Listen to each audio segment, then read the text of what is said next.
All right, cool. Yeah. So we're on board then. You wanna start the intro? You wanna start the intro to this host? Yeah, sure. Wait, I don't think I've ever heard you answer this question before, dude. Um, What's up? so if your mom was dying, bro, would you suck dick to save her life? What is she dying from? She's just dying, dude, and the only way to cure her for her death or before she's gonna die is to suck dick, bro. How long do I gotta suck it? Good question. No one's ever answered. How big is it? And how big is it? How big and how long, right? Does Do you have to suck it for? What? like how big in general? Like size. I'd say like, good 8 like, I inches. don't know, like girth and length. Girth and length. Like, cause is it like average? Is it like I don't know, like Johnny Sins? You know? Is it like? I'd say good 8 What inches. are we talking You about? know, Good 8 inches. just a little above Okay, average, how and long do I then gotta for suck how on long? it? I would And say. how long do I gotta suck on it? Like, is it completion? You just gotta suck on it like one. So suck, I think or for like is it- her, for okay, her, how we talking? for every year of her age, you have to suck in seconds. Hey yo, what the fuck? Oh, okay. She's about. That's about almost Yeah. a minute. She's like 40 something, 40. I think 45 maybe. So that's about Yeah. almost a minute. Not too bad. Not too bad. No, she could be like, you know. 100.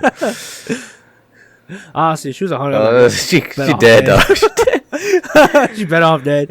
No, but Shit. I don't know. Maybe. Okay, maybe. Okay.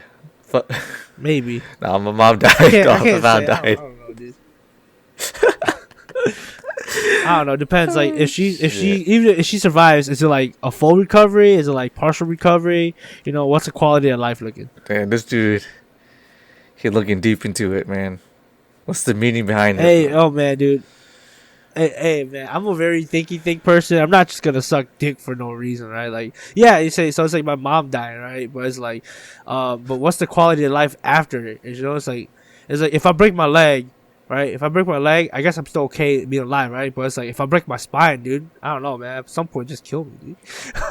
Like, if I'm paralyzed, like because my spine's broken, I can't do anything. I don't know, man. I'd rather just die at that point. It sounds bad. It's kind of morbid, but it's like, dude, I'd rather be like at least a partially functioning human being than fully paralyzed. That's just sad, dude. I don't want to be a vegetable, so that's what I'm saying.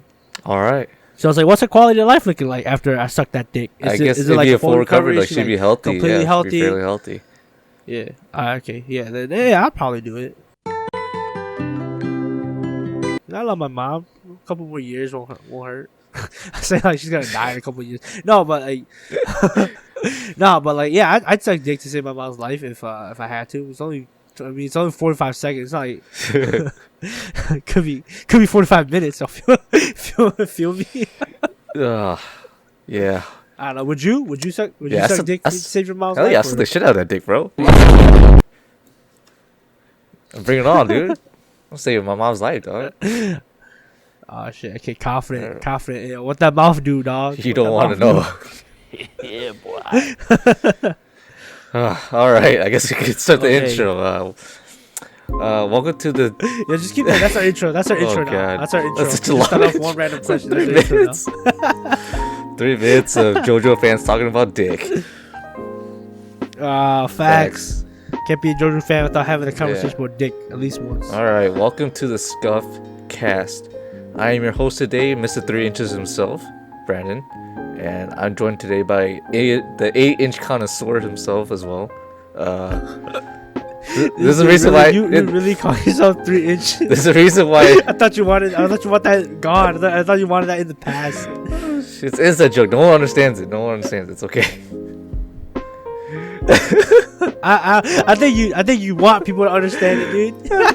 This is the only. You can't just say no context because you're gonna take that out of context for sure. Hey, I'm gonna be honest. All right, I haven't said it in a while. It's the only time I bring it up. It's been But of course, there's a reason why I asked you if you would suck 8 inches. Because you're Mr. 8 inches yourself, are you not? I mean, Dude, I hate that you keep saying that. You're like leading people on, dude. I'm like pretty average. I wish I was Shit. 8 inches. That would make life easier. I'm pretty average. I'm missing about 3 solid inches. oh my god. Yeah. It's been a while since we last recorded. Yo, one. you're my 3. You're my missing 3. Dog. I'm also missing 3. Oh shit, it's so ugly. It's so ugly. Hey, yo, cut this out, dude. Oh my god. Yo, this is not the intro. You cut this. This part's Oh not my making god, it. That's.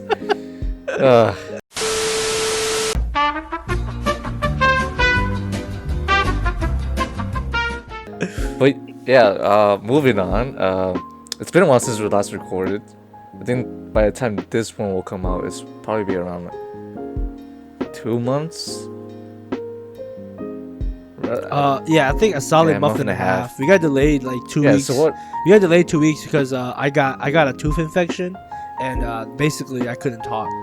Yeah, how did that happen again? I think you said you cracked your. Well, I busted a tooth. Like one of my molars was like, I guess I didn't clean it well enough, and so it got like it had a cavity, and I didn't really check up on it, and it kind of got bad. So I busted my tooth, and so it cracked, and so I guess it got an infection from the cavity, and the crack, and then it just over time it just kind of got worse, and then I got sick. I got like a flu, and I guess the flu made my body unable to fight the infection properly, and so it gets spiked.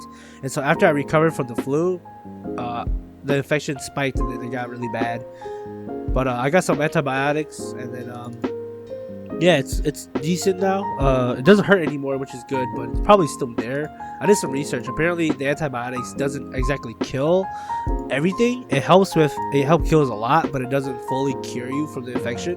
And so that's gonna take a little bit more work. But good thing is Friday I get my tooth taken out anyways. So yeah, take it out, probably get cleaned, maybe get another round of antibiotics.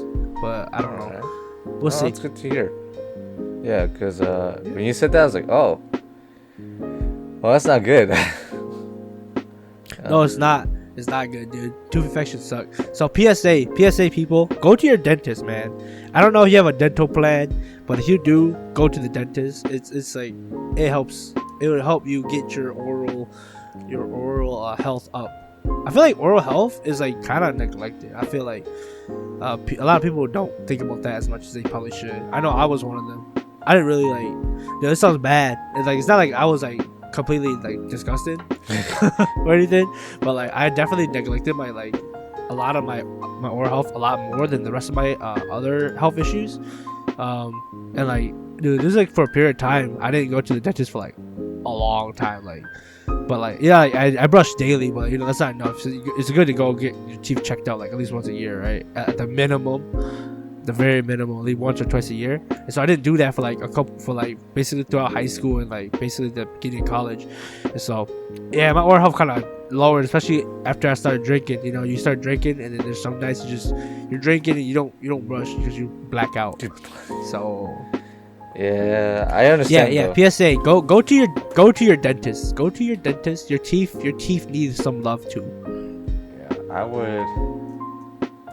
I also recommend that. I mean, to be fair, I have braces on right now, so obviously I care about my oral health too. So yeah, because I do hear a lot of stories of people like, yeah, I've been to the dentist in like 5 years. I'm like, that's a normal thing. Is that like a normal occurrence to like not go to the dentist as often?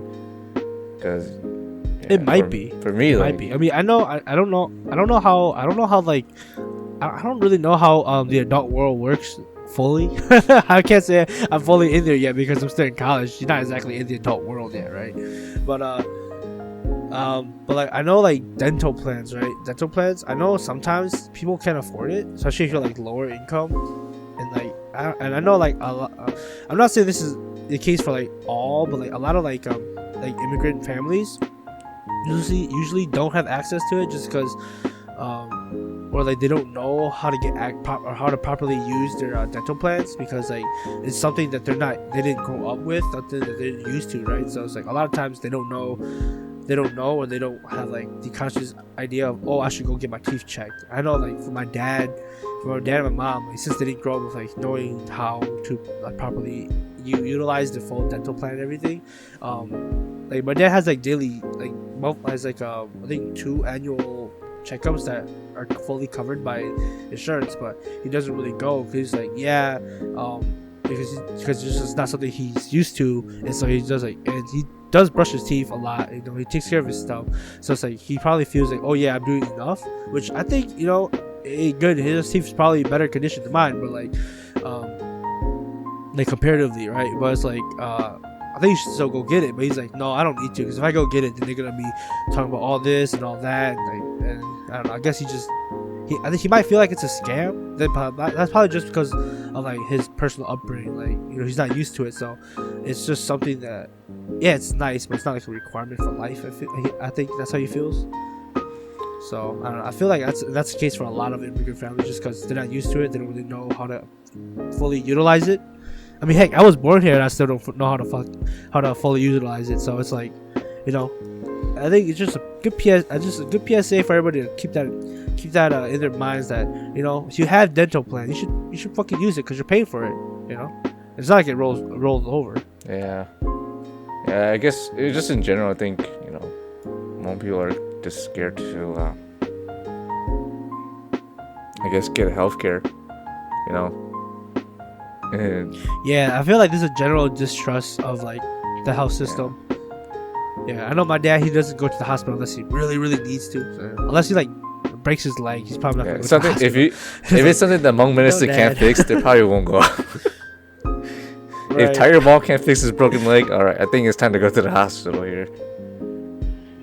So talk about like checkups and stuff, right, dude? So my dad's in his like late 40s, and so, you know, it's probably that time where usually you would get like a prostate exam. Colonoscopy. I probably don't think my dad will.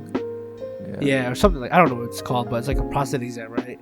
But like, you know, just like I think it checks for like prostate cancer or whatever. I'm not sure exactly what it does, but basically, like, you know, it's about time for my dad to probably go get his prostate exam, but he probably won't, and I don't think anybody can convince him to go. I mean, I don't think he's had cancer, but I mean, who you can't just tell if anybody has cancer or not, right? You look So, like, you know, you my dad's seem okay. to try to get colon cancer. I don't know, you're giving that vibe off, you know what I mean? Just a little vibe right there, you know? Yeah, but like, dude, so about it, right? I don't know, dude. I don't know how I feel about getting a prostate cancer either. Like prostate exam. I don't know how I feel about prostate cancer. Like, yeah, me like either, prostate exam. I don't know, dude. Like I have, you know, like we have about another like 20 years where we have to go get it, right? We're what, mid-20s right now? We're like early mid-20s, like 24, right? 23, 24. So we have about like, you know, another 20 years where we gotta go do it, right? But it's like, it's something that you're gonna have to keep in mind. It's like, I don't know if I would be like brave enough to do it at the time. Man, I don't like nothing going near my butt. So it's like, yeah, I don't even like stuff coming out. I don't know how I would feel about stuff going in. You feel me? Understandable. It's very understandable. Yeah. I don't know, I think it's just the uncomfortableness of it, you know? Did they lube you up before that too, you think? Yeah. I sure hope so. I really hope so. It's not. I'm not. If it's gonna happen, I'd rather be lubed up. They just go in dry. Smooth. It's going dry. You're gonna tear something. Damn, bro. You know, speaking on that, you think someone's ever like come while like actually like getting a prostate exam? I mean, I'm not gonna give my. I don't have any like I don't have any experience on topic, but like, I mean, I'm not saying that it's not possible. I'm pretty sure there's some freaky dude out there who probably busted. Like, I'm not gonna say I've ever looked it up, so I don't. Doctor's like reaching. All right, sir. It's bound to happen. I think it's bound to happen. You know. I think it's bound to happen. There has to be at least one freaky guy who's that's happened to. But I was like, yeah, like the doctor's like, all right, Mr. Smith, I just need you to bend over a little bit. Damn, dude, you got bricked up right now.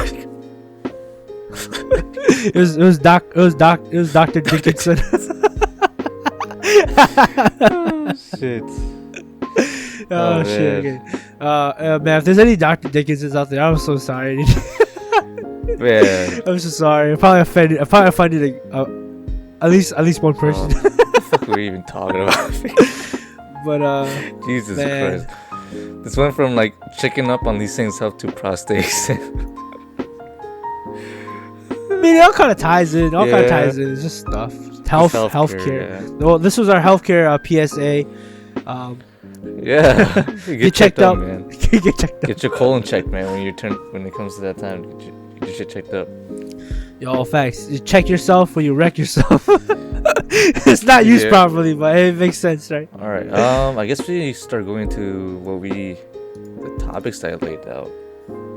Yeah, the topics. What topics did you bring for us today, Brandon? I think it was. What's on the table? What's on the chopping block? Or it's not yesterday. Last time we recorded, we missed a couple of topics. And I think you wanted to talk about your dad lecturing you on your birthday. Yeah, dude. Honestly, man, I don't even remember exactly what we talked about. Let's just skip that. Let's just honestly, man, we can get back to that another day. Let's just go on to your topic so we don't miss any of your topics and keep. No, because one of my topics was lectures from parents. Yeah. Oh, was it? Oh, okay. All right. So if we're staying on that topic, I don't remember exactly what my dad was lecturing me about. Probably more like I don't know. It was probably along the lines of like marriage or some shit. Yeah. So I'm the oldest son. So they probably I don't know. They probably waited. You know, I'm 24. Probably like, oh yeah, he's old enough. Yeah, because my dad, by the time I was 20, my dad was married by the time he was 20. So he was like, yeah, you know, when I was your age, I was already a man. I already had a family. I was like, okay, dad. Yeah, dude, I see my Dakimara on my bed. Come on, dad. I know. I wish I had a Daki. I wish I had a Daki. I don't have one. I gotta get one. I really gotta get one. And don't judge me. Dad, this is my wifey. What are you talking about? Yo, I'm not that delusional. Real. Yeah, I don't know. That topic just came up recently when a couple of my family members came from out of town, and we were just talking, and then like the same topics keep coming up every time I get like we get into, I guess, deep talks, you know, like, hey, you know, you're at the age now, man, like you know you should be talking to somebody by now, or like you should have, you know, kind of like a steady job to have, or whatnot. And it's just I'm not saying I'm annoyed by it, I would say, because I know it's coming from a good place, you know, because I know a lot of my older cousins and my uncles and my dad care about me a lot, because I am the only son within my family, and being the oldest too, you know, you kind of have sort of a expectation to follow, you know, and unfortunately, with that comes, you know, very high hopes. I don't think I've ever told the story, and I'm not trying to call my dad out or anything, because again, he's a genuinely good person, but I remember when I was dating my my ex-girlfriend, and this is gonna be like a little tangent, but ironically, the first time I met her parents, or her mom, was when I remember I slept over one time, and this is at the stage where we were still dating, and we didn't really considered ourselves like boyfriend and girlfriend yet. Y'all were just yeah, talking. we were just talking, and I slept over.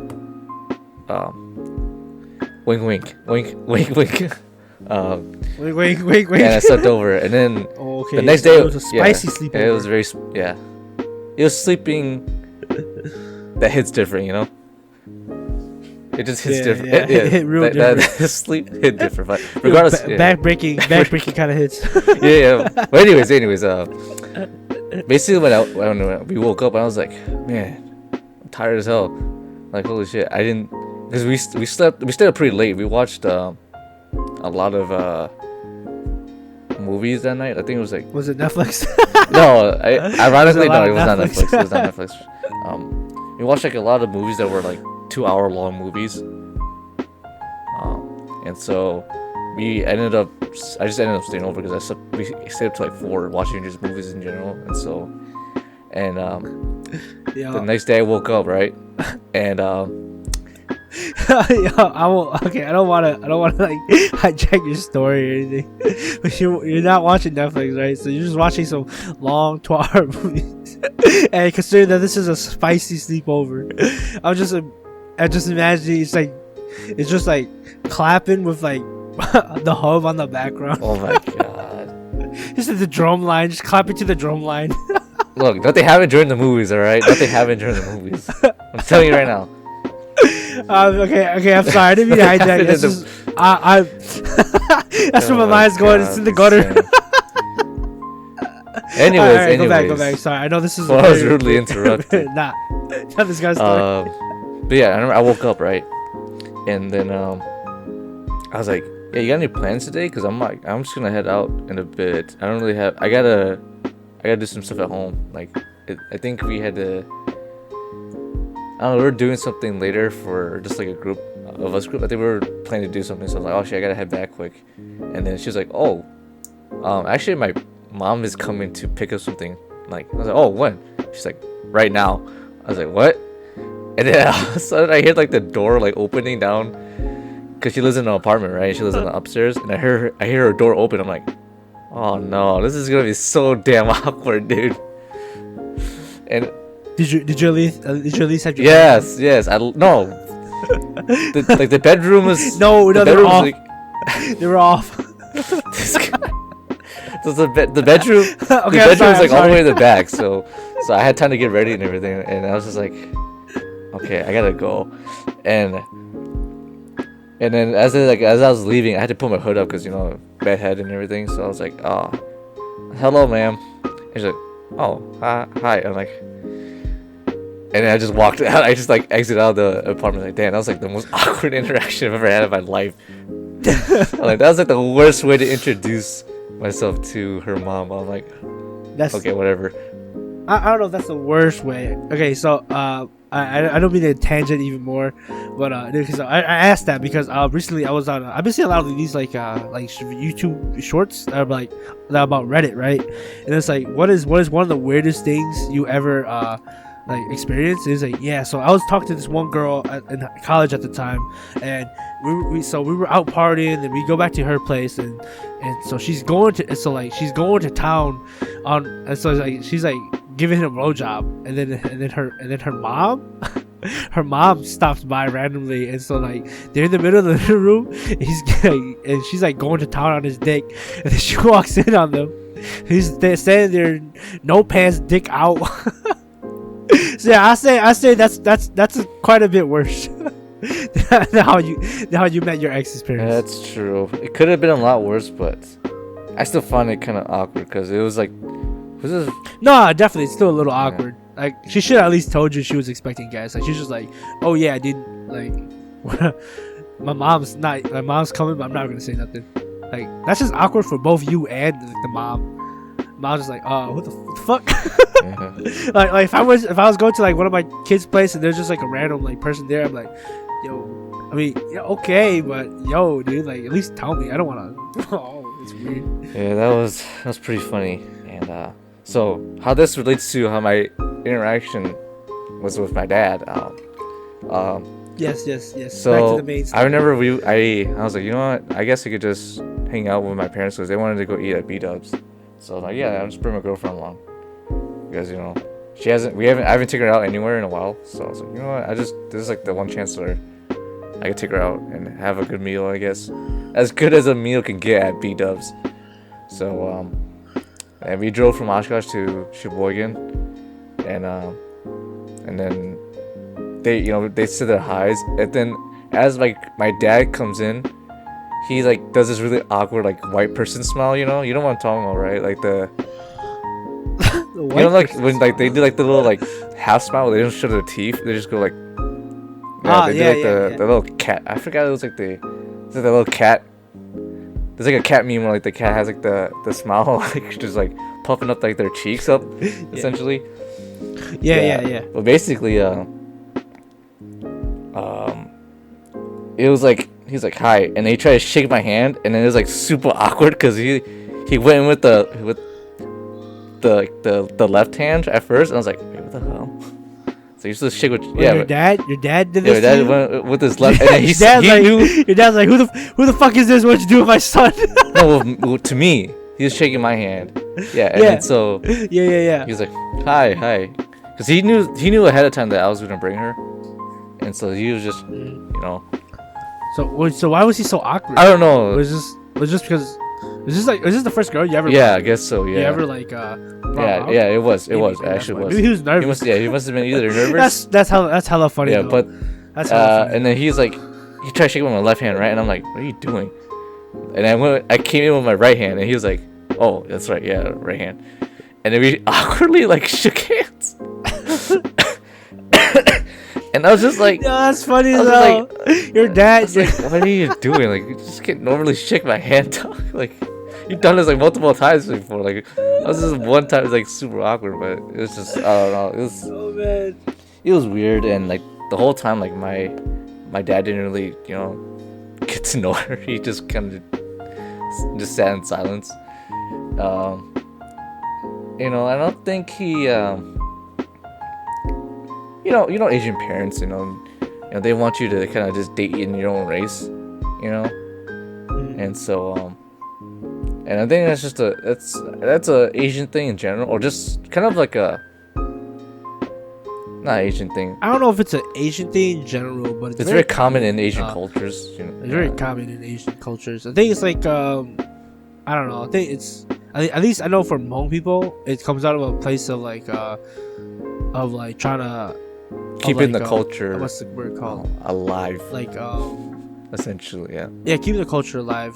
There's like a more like fancy, better word for it, but basically that's the gist of it. Like since Hmong people came to America, it's just they changed the culture is changing towards like more Western, and I guess a lot of like older folk, they don't want the Hmong culture to disappear, which they are seeing it, right? Because like even like within like the older folk, there's still a lot of them are going into church, becoming Christians or something, right? Or like, and so they're not a lot of them are even like following tradition anymore. Like I'm not saying like I think proportionally there's still more traditional people than like churchgoers, but the churchgoer like that side of the community is growing, right? And so it's like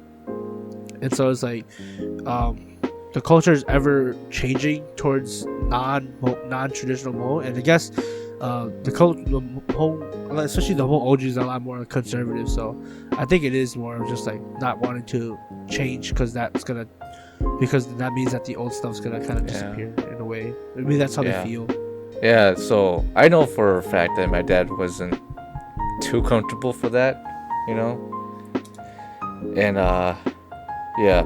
It was just I kind of knew ahead of time, but I didn't really care as much. So, cause I'm my own man, so I don't really, I do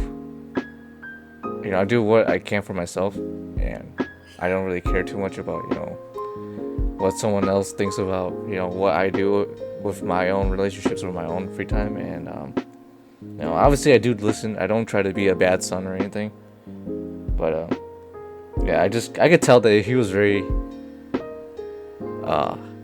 not sure to be happy for me, or like, cause I think for him, like how he saw that is like, oh, he's gonna marry this girl, like there's a chance that this guy actually might marry this girl, Because that's true. I feel like if you bring your girl around your family, that's not always the case. Obviously, I mean, I've never really been like that kind of relationship, so I can't really say.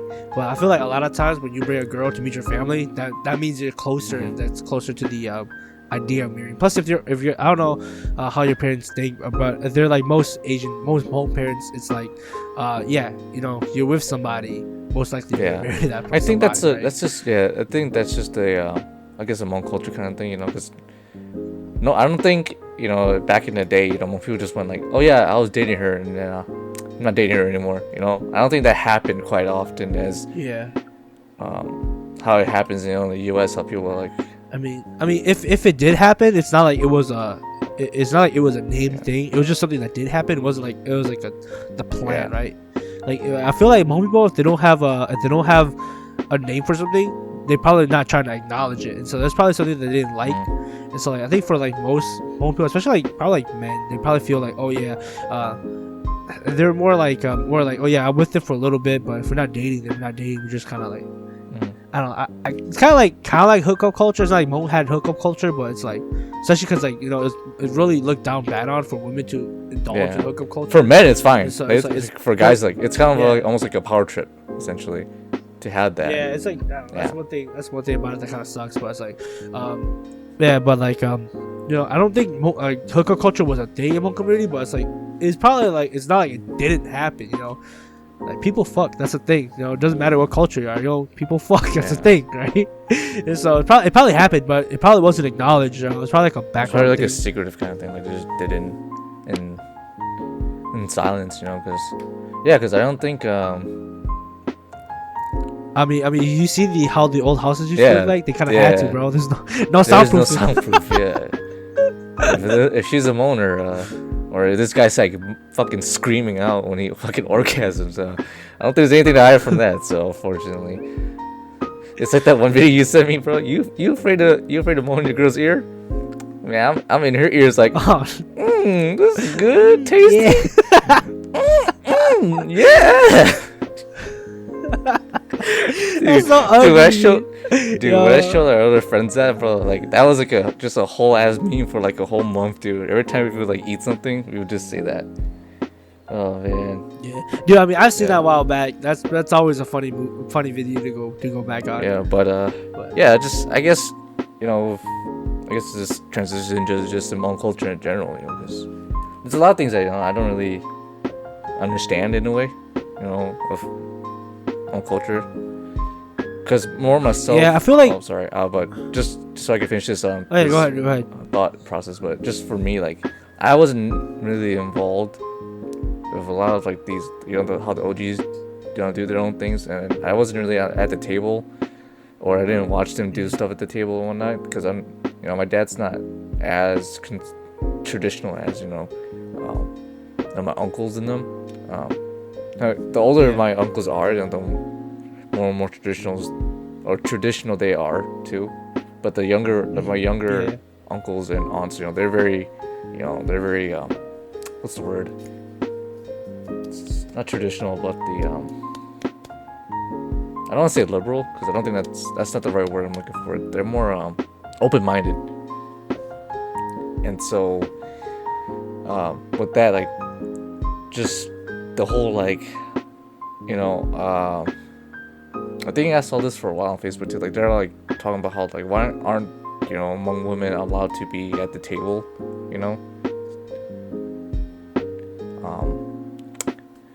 and just stuff like that. Like, how women should always there's like another Hmong saying too, like, when you're in the bad sorts in a marriage and you just have to wait it out, it'll get better eventually. Yeah. Oh yeah, I don't know how to say. I don't know. I forgot the phrasing, wording, but I've definitely I know the gist of it. Like, it's like I don't know, like just like bear with it until it'll get better. I forgot what the saying was. It's just this is what happens every time. I don't know. Every time I think of something Hmong, like I don't remember it, but I know what the concept is. But stuff like that, it's like it's always geared towards like just the guys, in a sense, because I mean Hmong society is very patriarchal. I think that's the right word to say. I mean, I wouldn't. I mean, yeah, there's a lot of like patriarchal stuff to it. I mean, it is traditionally a male-led group, right? A male-led society, community, male-led community. So it is more like patriarchal in a way. It's not like it's all inherently bad. It's just like the traditional gender roles don't in a way they don't work anymore for the current environment, right? Like back then, when they were living like their own isolated community, it was okay for it to work that way because it was okay for it to work that way. I'm not saying that everything that happened was okay. Obviously, a lot of stuff that happened aren't okay. That's fucking wrong. Regardless of like what time frame, that's just what the fuck, dude. That's bad. And you do that, you expect it to like love you or something? You're crazy. I just think personally that's so weird. Like I don't know, like the fact that it still happens. Like, it's like, bro, dude, you fucking dude, just stop, dude. Like if you want, like, damn, dude, just fucking stop, dude. Like, but yeah, like a lot of the gender roles, it worked back then because how the society was set up since it was in isolation. It kind of worked because of just kind of the situation of it.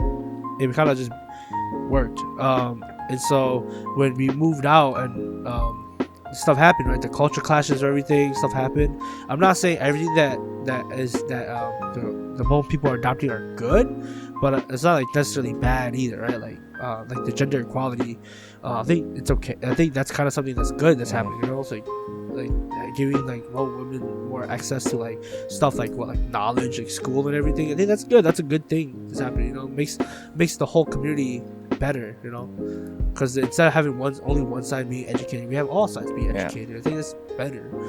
Some traditional gender role stuff, I think it still makes sense.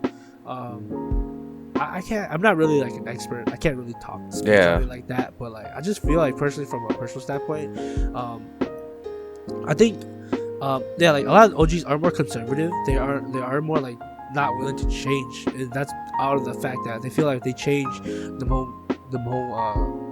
whole community as they know it won't be there anymore, right? And I think that's the fear because the Hmong community is becoming, like, especially in America, becoming less and less traditional every day, basically. You know, like heck, a lot of these young Hmong kids don't know how to speak Hmong. My Hmong is not even that good itself, right? Like I can communicate decent, but like there's a lot of words that I don't understand, or a lot of words that I just have a hard time pronouncing. That's because I don't practice enough, and I probably should. But I know a lot of like Hmong youth, not even like youth, but like in their like. I mean, yeah, we have a friend that we personally know that doesn't really speak Hmong. So yeah. And there's nothing wrong with it. It's nothing wrong that you can't speak Hmong. I think you can always learn how to speak it. You know, there's never like a never. I guess there's never like a, oh, you can't learn it anymore. You know, there's like no drop off point. Like, okay, after this point, you can't learn Hmong anymore. You know. Yeah. Yeah. Language can always be learned at any time. Like just. I feel like Hmong people should learn Hmong just because I mean, at the very least you can communicate. You can keep communicating with like the elders who don't know English, right? It'll help. And I think it's because like I don't know, America is so toxic on language. Like language is so toxic, like for no fucking reason. Do people fucking like how like the American system set up language? It's so bad because like so one of my classes, my Hmong studies class, we're learning about like the implication of like languages and stuff too, right?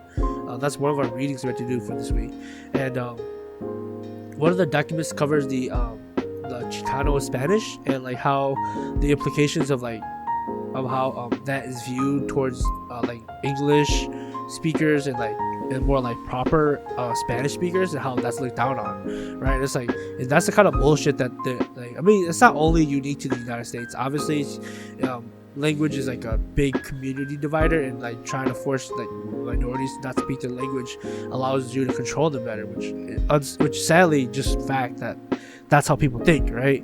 And so it's like obviously it's not just unique to the United States, but the United States is like so prevalent to this because there's so many different people who have migrated here and are forced to not speak their language. Like, you know, there's like since English is just the dominant language of the country, it's not technically the national language because we don't technically have one, I don't think, but it is the most widely used language. So that just became, it's like the unofficial official language, right?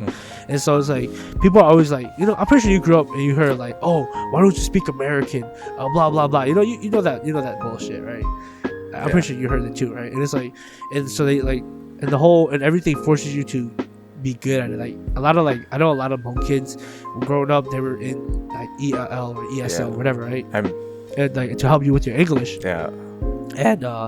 And so it's like even if you don't need it, you're still forced into it, right? Because like it's like, oh yeah, if they speak another language, they don't speak good enough English. And it's like, that's not true, you know. It's actually, which I also think is really dumb, because like, you know, like schools, like especially coming to college, like university, there's like, oh, we want you to be like a better global scholar. We want you to be able to like take your learning and go outside the United States or learn more from the world, right? But it's like, but then everything I learned up to this point was kind of contradictory because they force you out of a lot of other languages, and like especially if you're like already like bilingual or like minority and you already know a second language, they force you to learn English only.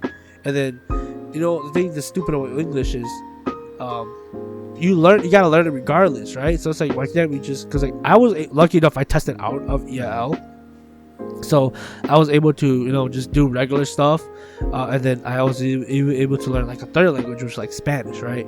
And so I was lucky. But I know a lot of my friends weren't lucky enough to test out, and then at some point they just found that it was easier to stay in EL because their classes they were easier. Yeah, they were easier. Life So they just stayed there. So like legit a lot of my life friends had like really good GPAs and like really good grades. Yeah, but I feel like, but then you're not as like, I mean, I'm not saying they're dumb or anything, right? Because honestly, at some point they're smarter than me at others and all that, right? But it's like you don't get to learn as much stuff because I know when I was learning, like I was able to take, since I was in EL, I was able to take like a lot of other AP classes, and it's not like they couldn't either. It's just since they were in EL, the curriculum they had to follow didn't allow for a lot of AP classes because they were considered too hard for them, right? And so when I was like, so in my high school, if you were in regular classes, you take like regular world history or like something like that, and then if you were in if you wanted, you could take AP World History, which was like, you know, more higher education. And then if you were EL though, you took this class called Humanities, which was easier. And I don't know what happens in Humanities. I didn't take it, obviously, but it's just like they give you like an easier curriculum, which, you know, I guess in a way it would help your GPA average and everything. But like at some ways, it doesn't allow you to learn as much stuff. It doesn't give you like as much of a high academic. I don't know. I just feel like it's like, I don't know, like at some point it's kind of counterintuitive because there are like a lot of smart people who never tested out EL, right? But like they didn't care because it was easy. They found it easier. But like a lot of them probably might have enjoyed those higher level classes because they were smart enough. They just since they never tested out of EL, they never really cared to test out of EL.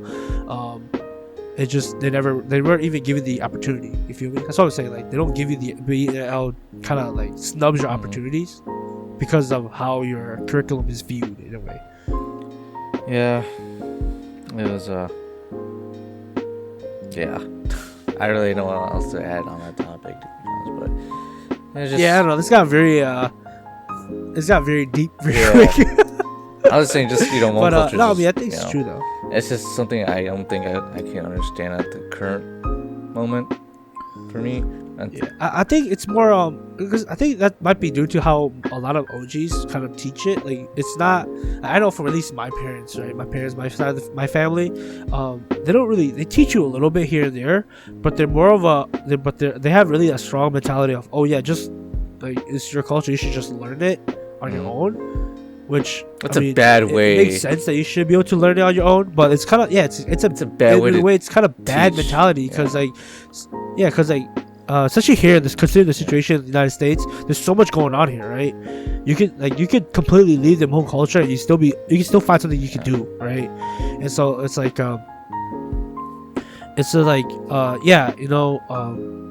you don't have to teach your culture. You shouldn't have to teach your culture, but at least you should teach a little bit, because they're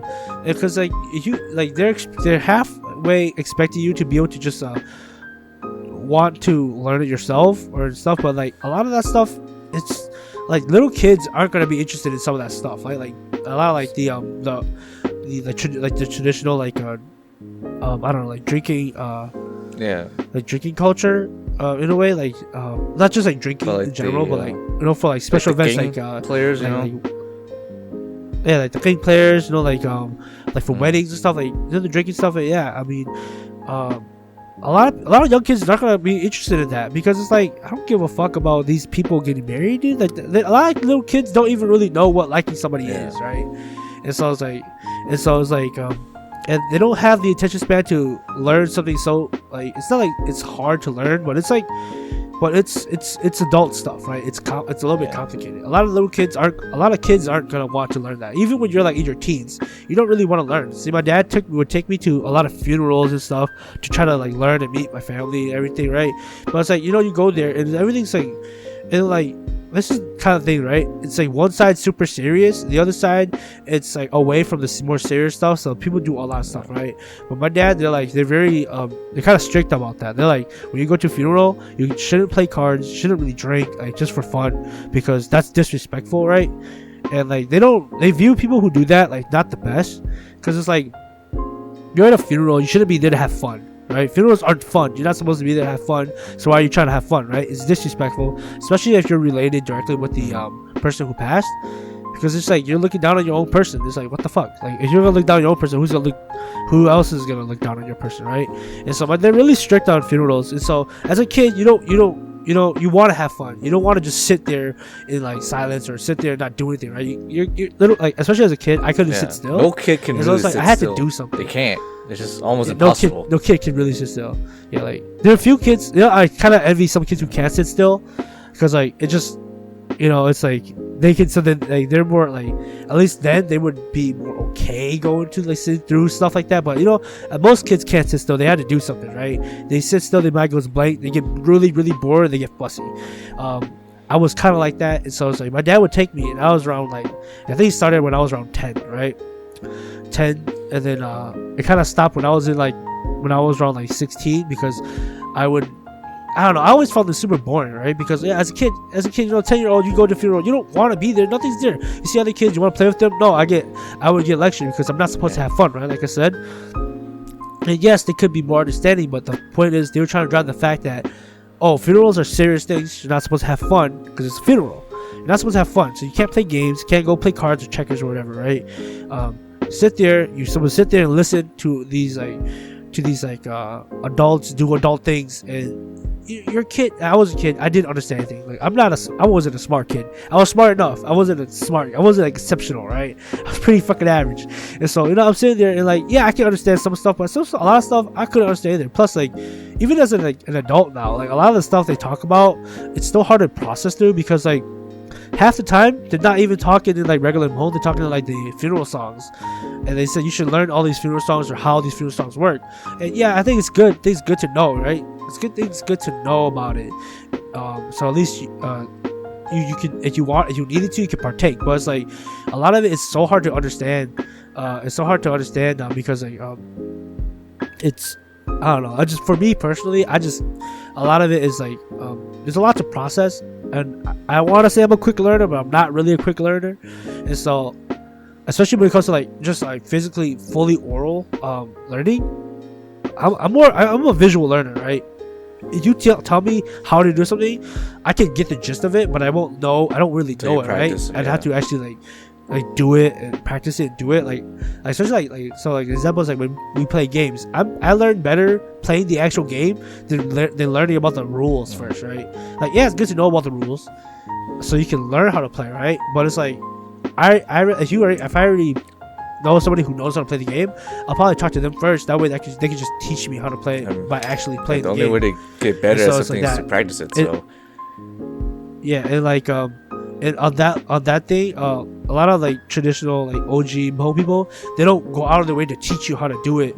They just like, oh yeah, you just observe and learn, right? And it's like, I wish I could just observe and learn. I'm not good at that. And so I sat through a lot of like funerals, a lot of other stuff, try to observe, try to learn, right? And I don't remember everything, because one, my memory's kind of shit, and two, that's just not how I learn best. So it's like I have a hard time processing it, just because like and like a lot of stuff, like especially funeral stuff, you can't just teach at your house. You gotta like, it's not like it's not like spiritually good to teach at your house, right? So it's like they just don't teach you out. They just don't upfront teach you. And so because of how that is, I feel like a lot of people, like, either they're introduced to it really young and they find it boring and tedious, or they learn it older but there's nobody properly teaching them, or like teaching them in a way that they can properly understand. So there's becoming less and less interest in it. That's how I feel about like passing down the tradition. That's just the way that they do that. The way that the OGs have taught it and learned it traditionally, just don't work with like the mindset and, like, or how the new generation learns. At least in my experience. Yeah.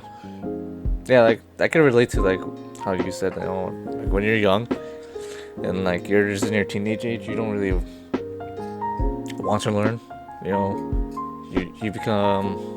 You have other things on your mind, and other things that you think that are important, and so you tend to just overlook at certain aspects of your life. Like for me, I remember my dad, he took me to quote unquote Hmong school, and we knew the guy. He knew the guy, and he was like a what's the word? He was like he wasn't a priest. He was like a church leader. And I don't know how he's doing today. I haven't seen him in like over like 7 years now, but he was really good at teaching Hmong. He was very understanding, and like he went through it as slow as he possibly could, because we will only meet once a week, and because that was his free time. Essentially, he did this out of his free time, and he made everything. He did all like the book and pamphlets and everything that we would write out of and stuff. And so, at the time I didn't really care, because I'm like, I don't have to learn Hmong. I just want to like go home and just learn and finish all my shit that I want to do. Like I don't really care about this. And I didn't take it seriously, because I have other things on my mind that I find more important. And then also my dad's just a really strict teacher. He's just very serious. Like if you don't get things on the first try, he's just gonna get mad. Like why aren't you good at this? I think I can agree. I think like a lot of OGs growing up in like Thailand and stuff, they learn.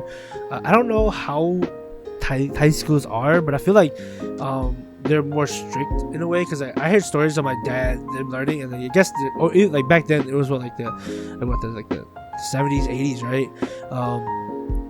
Back then it was still acceptable to like, I guess, discipline harshly, like hitting kids, and so it's like, so you get like punished hard like that, right? So it's like they learned it in a really strict way. Like you gotta just learn it. You don't want to get hurt, right? And I guess since that's not how most kids learn this, like since they can't hit kids in schools anymore, new kids, they don't know. The way they learn is a little more different. The punishment styles are a little more different. The reward styles are also different, right? Because I feel like back then, especially like in like Southeast Asia, you get hit, and so it's like your punishment is getting hit, and your reward is not getting hit, right? So there's like, and so it was very like strict like that, and so it's like, and so since you can't do that here, it's like the way they learned and the way they're trying to teach, it's like they can't fully do the way they're trying to teach, and so it's like I'm not saying hitting kids is right or wrong. Some kids do need to get hit once in a while, because like there are a lot of little stuck up kids, and like they grow up to be like the worst stuck up humans, right? I'm not saying like all kids needs to be hit or like spanked or anything, right? Personally, if you're gonna cancel me for like saying that I think kids can be hit, whatever. I just think personally, like some kids need to know that there's actual punishment with certain acts, right? Because they need to learn that. Because you let a kid get away with too much stuff, they become stupid adults who think they can get away with everything, and they become like assholes. Not saying every kid becomes like that, but a lot of kids do, and that's because they are disciplined properly, right? I mean, obviously you don't need to hit to discipline kids, but I feel like at some point you might have to smack them a little bit, right? They don't really I'm understand okay with harsh that. Yeah, like I'm okay with harsh discipline. I mean, personally, I grew up. My parents didn't really hit me, but I had a great grandpa. He hit me, and guess what? I think I turned out a little bit better for it. Right? Like, yeah, did I probably deserve to get my ass beat like that? Probably not. But it's like, there's a difference between discipline. I learned a lesson. I kind of did learn a lesson, right? I learned a little bit of a lesson there. Like, I mean, obviously, at the time, the lesson wasn't really what I think it is now. But it's like, because at the time, it was just like, oh yeah, you do too much of one thing, and like you don't act good, you don't act like a good kid, then you get hit, right? And it's like, and so I guess it's in a way taught me self-discipline, not to act out like that, right? And like I don't know, like I'm not saying you should beat a kid to death or nothing. That's just that's bad. You shouldn't beat nobody to death. There's but, a difference between discipline and just straight up abuse. You know. Yeah. There's definitely a difference, a big difference. You know, but it's like like a little spanking here or there isn't a bad thing. You know, like some kids they maybe really do need to get disciplined like that because like not like. People have different temperaments, right? Some people will be better or be, more disciplined than others, right? It's not just about like your upbringing; it's also about just the person they are. But like sometimes you do like. But that being said, there are some kids who do need that harsh discipline. They need to know that there's actual. They need to know that there's actual. There's like cause and effect, right? They need to know that there's actual.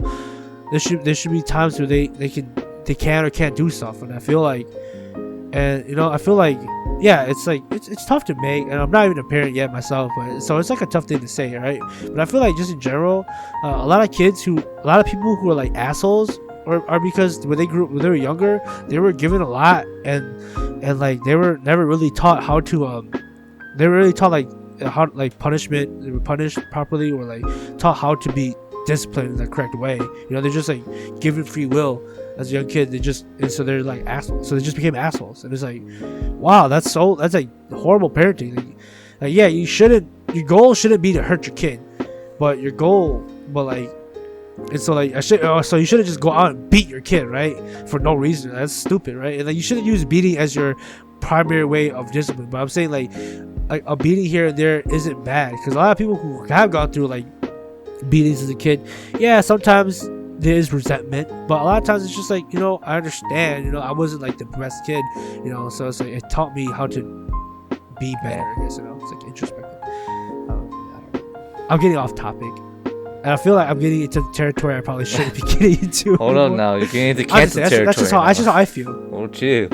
No, I guess we've always been in cancer territory, but like I don't know, that's how I feel about it. Like, yeah, I wouldn't go out of my way to beat a kid, like I wouldn't. And like, but I just don't think that. But I think that beating shouldn't be off the table.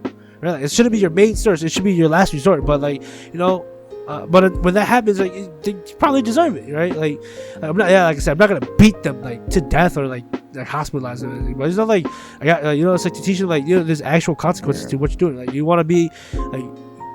You know what? Like, don't be a bad. Sometimes when you tell kids not to do something, like they're doing something dumb and dangerous, and then like they get hurt. I'm like. And you just sit there like, see, like I don't. Sometimes I let it sit for a second. I'm like, especially if it's something like they hurt themselves, like not in like a they need to go to the hospital kind of way, like more like they just like hit their hand or hit their own leg essentially. Just recently, one of my little cousins, they were like using my spinny chairs that I have in my basement, and they were telling me, hey, don't do that, like don't do that, that's dangerous, like you're gonna fall off and hurt yourself. And look, and then all of a sudden they fall off and hurt themselves, and she's like trying to hold in her tears. I'm like, I went down to her. I'm like, I told you not to do that, and look what happened. Do you understand now? And they're like, yeah. I'm like, see, just don't do that next time then.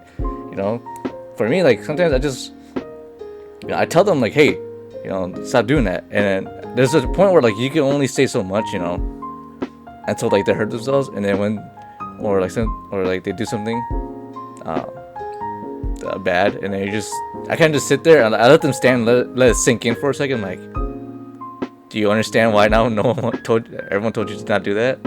Like, do you understand now? They're like, yeah, right, yeah, and I can agree with that. And it's like I feel like this is a thing where you can love somebody too much, right? And you kind of shelter them, and so they don't really learn, right? Like, I feel like pain is a good indicator of like, or a good like way to teach, right? Like. Sounds bad, but like like when I was a kid, I did something stupid, I got hurt. I learned that I can't do something stupid. I'm gonna get hurt. Like in that situation where you're talking about your niece, right?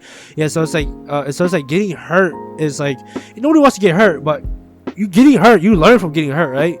Like sometimes you don't learn the correct lessons, but like you learn from getting hurt, right? So it's like if you get hurt, you learn. You can learn from that hurt, right? It's like yeah, but like if you just like, but you're sheltered from everything, you don't learn anything. You become naive, right?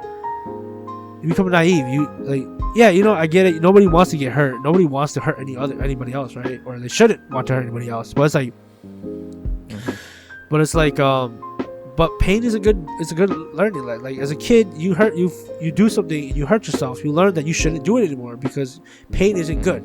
So pain, feeling pain isn't good, obviously, and so you learn that something is painful, you stop doing it, right?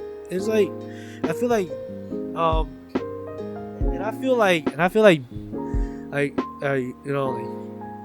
hitting your kid like for like as a form of discipline can work that way. It's like, yeah, you do something like you see your kid does like, I don't know, your kid does something stupid. I don't know what would be something stupid, like drop a TV. I don't know, right? Like, it's bad obviously for everybody because then it's just bad for everybody. But it's like obviously you shouldn't beat your kid as a first resort, like I said. But like, I don't know, I guess TV's not even that bad. But I don't know, let's burn the house down. Okay, I don't know. I don't have good examples, but I'm just saying, like not beating your kid, but like physically disciplining your kid isn't something that's completely bad, right? There's a lot. There can be a lot of good to it too. It's the reason why it was such a common form of discipline throughout history, right? Up until like recently, because I don't think it was even argued against until like the last like, I don't know, 50 years. I feel. Yeah. So it's like it's the reason why it's so prevalent. It's like because it worked. Yeah. In a way, it worked. Like, yeah, obviously not every single body's gonna take that physical discipline and deal with it properly, right? And sometimes people probably could do without that physical discipline. But I'm saying, like, if it's needed, not like it's completely bad. Needed, it's not great. It's not great, but it's not bad either. If it's needed, I think it shouldn't be. Yes. Then yes, they should use it. But there are other ways to solve it. But discipline is always the last resort. But sometimes, there has to be a point where like you can't just say, "Hey, go to your room" every single time, or "Hey, like just go stay in that corner." Like there's like a certain like threshold that once it passes that, then it kind of just deserves that capital punishment. And I agree. It's like driving, right? Like driving, and like you get pulled over and they give you a verbal warning.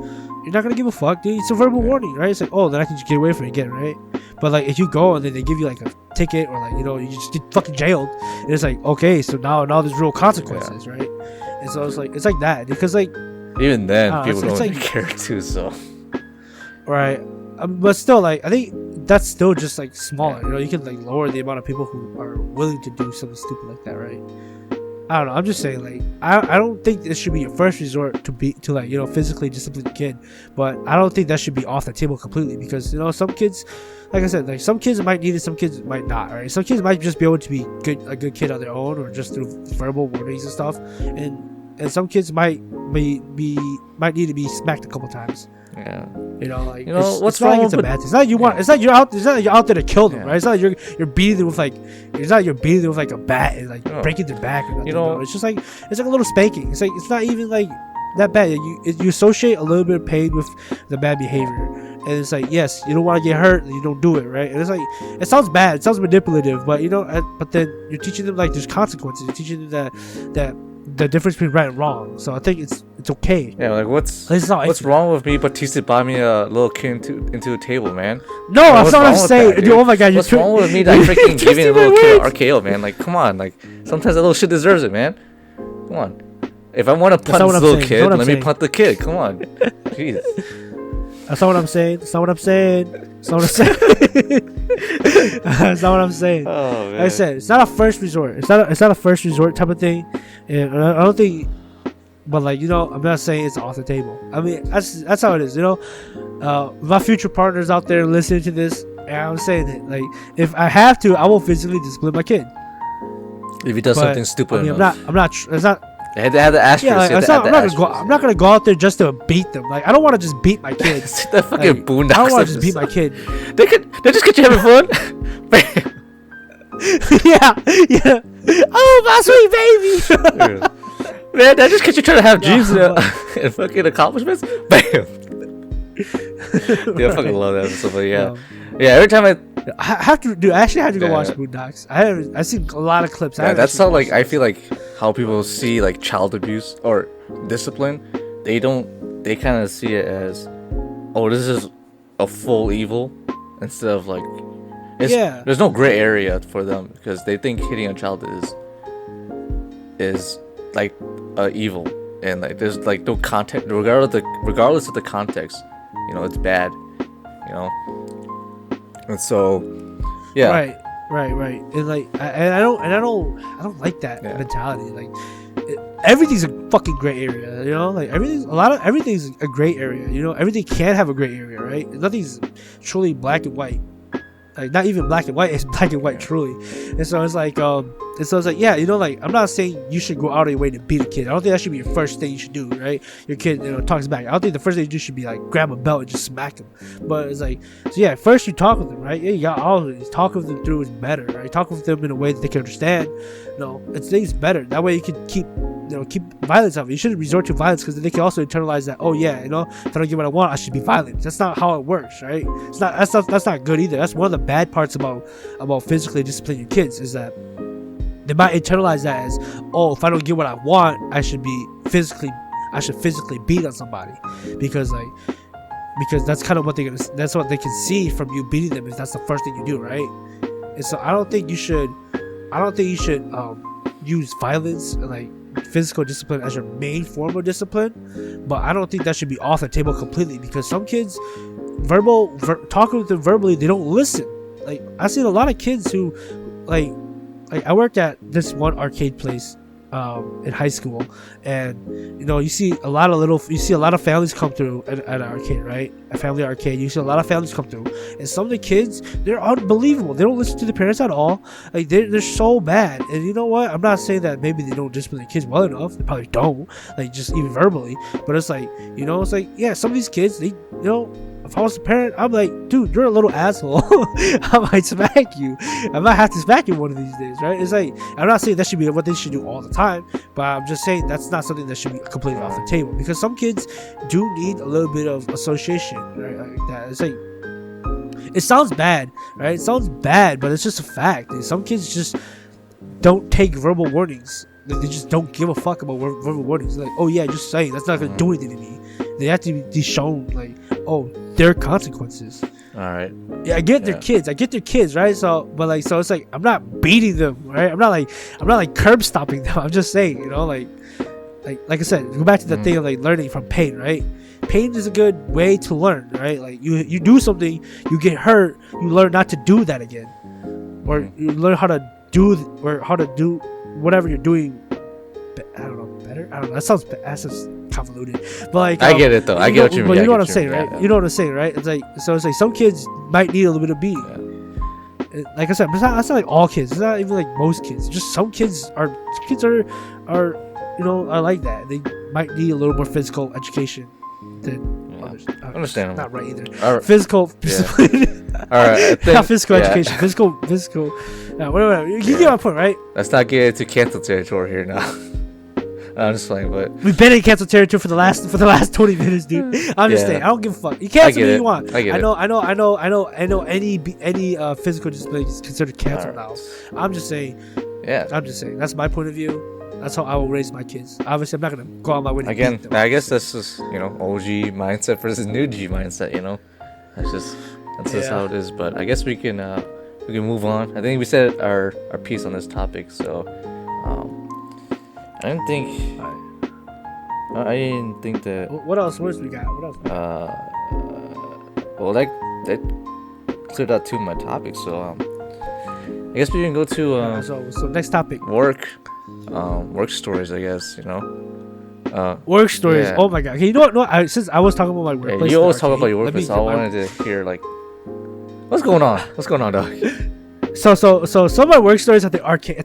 So this is a family arcade that's like built next to like conjoined with a theater. It's closed down now. So though, I worked unfortunately. Yeah, it is. I went there I went there like a couple months back, and it's closed down. Yeah. Maybe for COVID. Yeah. Maybe probably closed down for COVID. But yeah. So I worked at this arcade place, and Man, some of the stuff that I see there is so weird. Like there's so okay. Oh, So yeah, one the shit story, story. the worst story. The worst story is one time I was working at the place, and I was working on one side where there's like a playground and like a little electrical train. So and where you can ride it, like I think up to like 8 passengers. And so I'm there, and it's like a Tuesday. It's a very, very boring day. Tuesdays are the worst fucking days. Nobody's there. Nobody's fucking there. And so I'm there, bored out of my mind, and then on the other side there's like laser tag, and so somebody had come in with a kid that was like on the spectrum, and then because of all the and because of the arcade lights and everything going on, the laser tag, it was like all flashy. Something happened to him, and he probably freaked out, and so the kid like stripped clothes and started shitting and yeeting the shit all over the place. So it's the like, shit really, slinger. it's a peaceful day. The shit slinger, for real. No, so like I'm glad I didn't work laser tag that day. Oh my god, almost was at ground zero. Contaminated. And so I'm like on the other side of the I'm on the other side of the building, basically, of the arcade, and it's a slow day for me because there aren't that many little kids. There are a couple families there, but they're mostly doing like bumper cars, laser tag, which is on the other side of the building where the kid with Down syndrome was at, right? And so that kid, he freaked out. I don't know what happened. He freaked out. The person who was like watching him, I don't know if handler is the right word. That sounds like he's kind of an animal, but that's not the right word. But the person who was like watching him, right, wasn't able to calm him down, and so he was trying his best, but that kid was just freaking out. He like stripped all his clothes, started shitting, and just like threw his shit everywhere. Like everywhere. It was bad. It was gross. It was horrible. And so he was just yeeting his shit everywhere, right? And so like the manager, they had to like call in, like they had to call the police. They can't close down the whole building for like they had to close down the whole building. They like people who didn't like that happened got refunded, and it was like, man, it was like boring ass day. I was over there knocking out by my station, and then also you just hear like some like yelling, and you just hear some shit sling like. You imagine the police call. Excuse me. Yeah, we have a disturbance here at I don't even know what boulevard it is, but Sunset Boulevard, and there is a shit slinger throwing shit all over the arcade. This is a ground zero event. Please, code red, send on all units. Can you imagine? Yeah, but like, I don't even know how the call would have went. That shit would have been crazy. But like, yeah, it was so crazy because he was just flying everywhere. And I eventually heard like, oh hey, we need help with the laser tag session. We need help. So we go over there, and then dude, the thing that like boggles my mind more is that after like, so like we closed down for like about like in half an hour to an hour, and like disinfecting everything. And then like I was like, so are we just closing for the day? Because honestly, man, if this happened, I wouldn't think I want to come back. For the rest of the night, because there's shit everywhere, right? Yeah, we cleaned it all up, we disinfected a lot of stuff, but I was like, and then like we opened up like after like an hour, and I was like, we reopened after an hour. I was like, bro, I'm just glad I'm over on the other side of the building, because that's gross. And like that's probably the worst story, I guess, because like it's just so random. Like it's really so fucking random. Like I guess it's not that random thinking about it, that like that have somebody on the spectrum would go there and like get freak out for the lights, but it's just like on a Tuesday, that's a lot to happen on a Tuesday. Yeah, but yeah, that's probably my worst story. I have another story about the arcade, but I'll let you go first. Yeah. Oh man, where do I start, dude? Like fucking I said this before, but working at TJ Maxx, it was not a great place. I'm gonna be honest. Working customer service is always it's always like a movie, like you don't really expect it, man. Like some shit just happens, you're like, huh, well, that happened today, I guess I have a shit story as well too to go along with your shit slinger. But I remember I had to use the bathroom one day, right? And I'm working this regular shift, and I'm like, shit, I gotta take a number two. You know, I really had to take a number two. And so I'm like, I don't want to, do it during my shift because, we only work like 5 hours out the whole day. So I'm like, I'll just wait till my break. I get a 15-minute break. I can relieve myself, and then I'll be good for the rest of the night. So and so I wait, and then like my break comes, like, yes, I can go now. I go to the toilet, right? And then in the toilet, I close the door and everything. I'm like, I'm about to take off. I'm about to like strip down my pants and everything. So I'm like, Dad, I really gotta go. I look in the toilet, right? And there's like a freaking like those cans of like frozen like spaghetti, right? Have you seen those videos where they freeze up like a can of like soup, right? It's in like a cylinder shape. I think so. So just imagine that, but in poop form and just stuck in the toilet. That's like the disgusting. circumference of it was legit like a soup can. And I was just like, I had so many questions like in my head. Like, first of all, how does poop get that big? How does that come out of one man's ass? Like, cause I'm like thinking to myself, like, this is impossible. This can't be like this. Someone literally has to be like pranking me right now. There's no way someone can have a shit this round. Cause it was a good like, I don't even know, like good 3. Dude, man's left that bathroom for prolapse anus, bro. Yeah, 3 inch, maybe 3. This is the true 3 inches, man. This is the real 3 inches right here, dude. In circumference? Yeah. Like the diameter? No, 3 inches in diameter? circumference. The whole like. No, circumference is like the circle, but like diameter is like the width of the circle. Oh yeah, I guess so. But the whole length of it was like at least 3. Like it was. Oh, the like, length. the whole thing, like from side to side. In the circle, right? Like the. Yeah. Yeah. It was like 3 inches. And then I don't know how long this motherfucker was, because I didn't want to fucking look at it, because they only pay me so much to clean like the restrooms, man. I'm like, you know what? This is the janitor's problem, man. Yeah, this is the janitor's issue. When they come in the next morning, they have to clean this shit out. That's their issue, dog. I am not dealing with this. And my urge to poop went like from 100 to like 0. I'm like, nah, I'm good. I can hold this in. And the funny part is, I never told anybody at work too. Yeah, I don't need to use it that bad. I don't need to use that. The sad part is, I never told anybody at work too, because I'm like, how do I explain this to somebody? How do I explain this to my manager? That someone took such a massive shit that it clogged the toilet. Dude, low key, it's good you didn't say anything, because I mean, it's good and bad, because it's good because then they wouldn't force you to clean it up.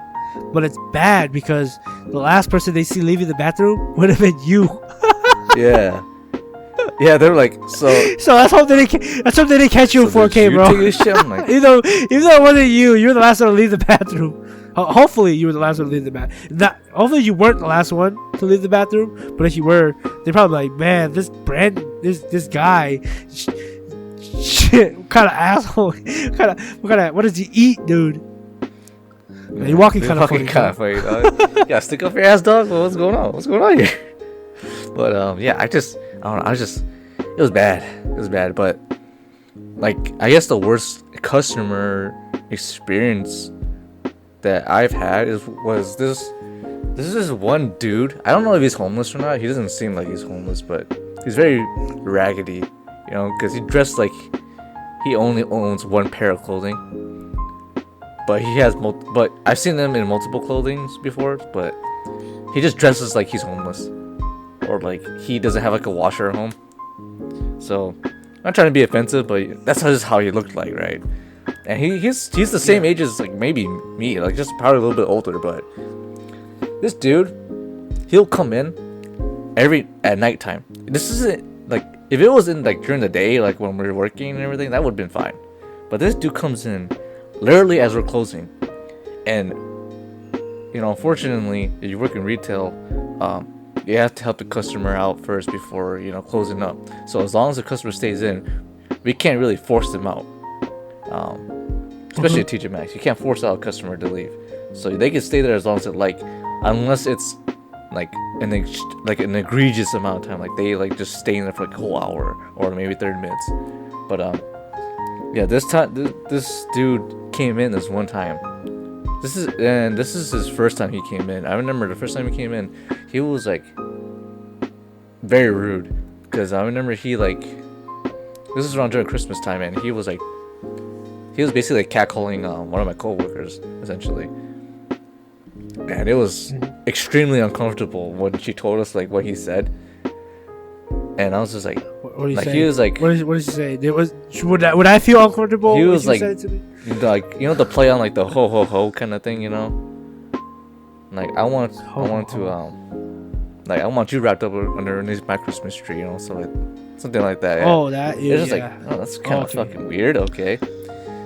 And then all right, creepy Santa, get out of here. But he's only like a little bit taller than me, so it's just like it's not like even like a good looking guy. He's a very like average to below average looking dude. So him saying that to a coworker. I wasn't there, fortunately. I would have said something if I heard that, but I wasn't there because she was by herself with him, because he was like in the men's section at the time. So, and then she didn't respond to it, obviously, and after that he's like, all right then. He's like, all right, like, wow, what a bitch, dude. That's basically what he said essentially. I'm like, what? Yeah, dude, guys who do that, man, I don't Yeah. get it, dude. So, like, I don't know why so many dudes do that. Like, they go up to a girl, they try to spit game, and when she doesn't like it, she goes, hey, you're a bitch anyways. Like, dude, what the fuck, dude? Okay, dude, just take the L and fucking leave, dude. You don't need it. Okay, you're just making yourself look This worse. dude had a Come on, misogyny guy. moment right there, bro.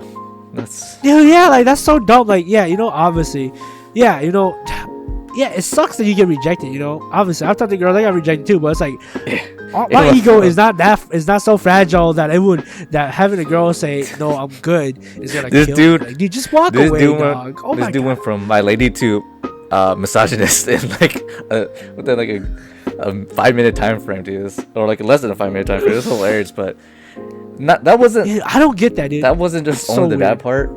He went to go talk to our manager for I don't know what the hell, I forgot what he even was talking about, but we were closed already at that point, right? He didn't buy anything.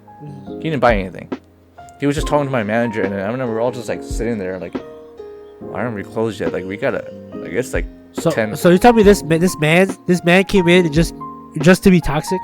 Almost essentially, because he was just like talking to the manager, and I'm just like, what the fuck, dude? Like, again, they don't pay me enough for this, so I'm just like, I'm gonna just stick it out, because I don't wanna cause I don't wanna cause trouble, you know, because this guy's the first time here, so I'll let it slide.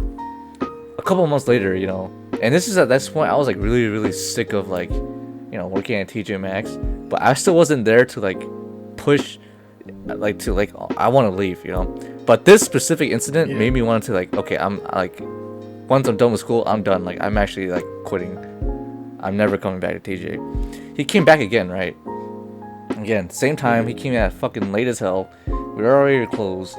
And one thing also that people don't know too is that, you know, if you're a minor, you're under 18, you can't stay past after 8 o'clock or after 10, because that's the actual like law for minors that can't work past a certain time.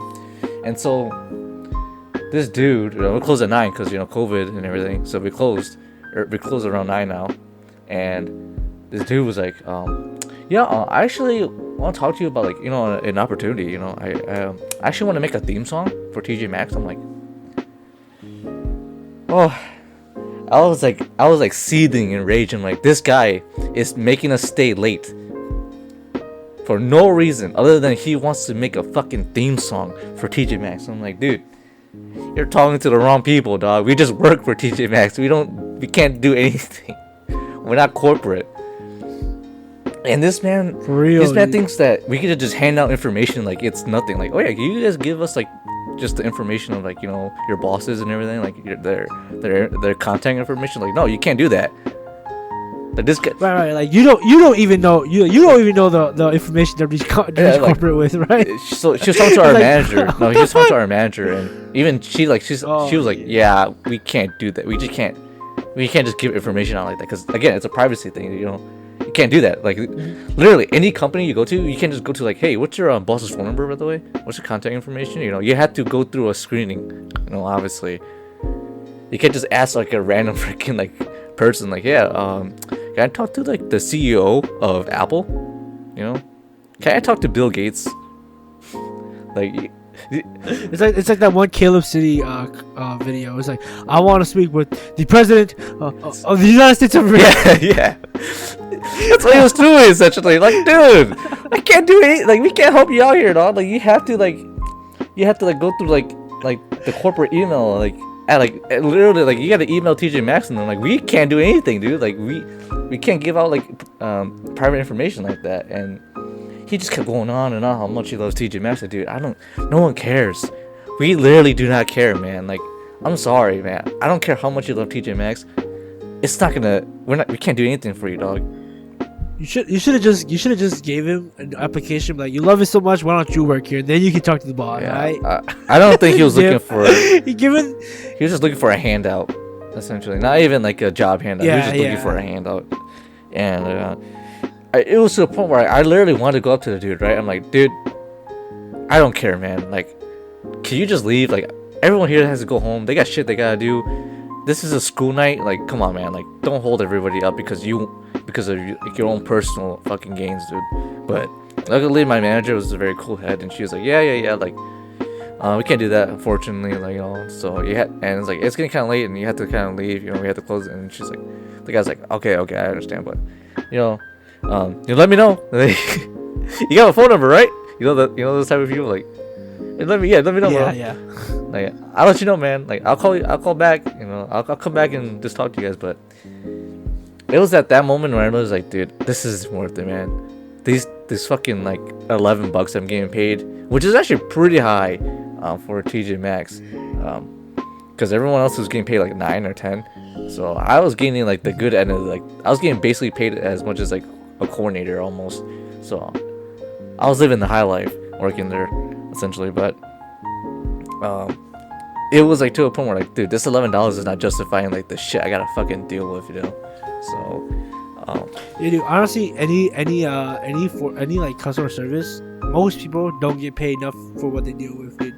Like when I was working at like the gas station, dude, I was like paid like 12 or 12 something like that, and like, yeah, you know what, 12 is decent. It's good enough that for like a college student, right? But it's like some of the people I had to deal with, you know, it's just like, man, I should get paid like at least another $5 more, because like, oh dude, okay. One time I'll go with my story. One time, so at the gas station, I was like, the gas station I worked at was kind of closer to like a ghetto area, and like, so I was like, one of the people who was like a regular came in, and he was buying like some beer and like some energy drinks or like something like that, right? And then he's like reaching in his pocket for money. He pulls out like a sandwich bag of weed. I was like, yo! I look at it. I was like, look at him. I was like, yo, like, hey, you got a little something there. He's like, oh. He looked at me. He's like, you didn't see anything. I was like, you're right. I didn't see anything. No, you owe me a little bit money. Give me half of that. Stole me 13. Stole me about $30. Give me half of that bag real quick. Nah, but like, dude, like, I love how cool he was trying to play it off and trying to like be threatening, right? And like, you know what? You know, it wasn't really threatening. I just found it kind of hilarious. But it's like, dude, you know, like, I caught you in like 4K, right? Like, I saw you. The 2 cameras facing the cash register saw you. Like, we all saw you. I don't think we care. I don't give a fuck. But it's like, man, dude, you pause. You can't. It was like you know, like a regular size sandwich bag. Like 3/4 of that was full, like packed with weed. Like, dude, just pull it out of his pocket. Like nothing. He just dropped it on the. He just dropped it on the counter. I was like, yo, dude, you okay, man? I just thought it was funny as hell. But yeah, like, dude, there's a lot of and talking about like stuff that I did that was kind of crazy. Was like, there was actually a crazy person, like a crackhead. Like an actual crackhead who came into the store once. She was like high as hell, and like she was like oh man, she was slurring, and like she was like crazy. She was like, "Hey, I have a party at my place. You come through?" And I was like, I'm at work. So no thanks." And then she was like, "All right." And then she was like buying some alcohol and shit. She was like high as hell. And then the next time I saw her, she was sober, and she was like super like straight face and like quiet.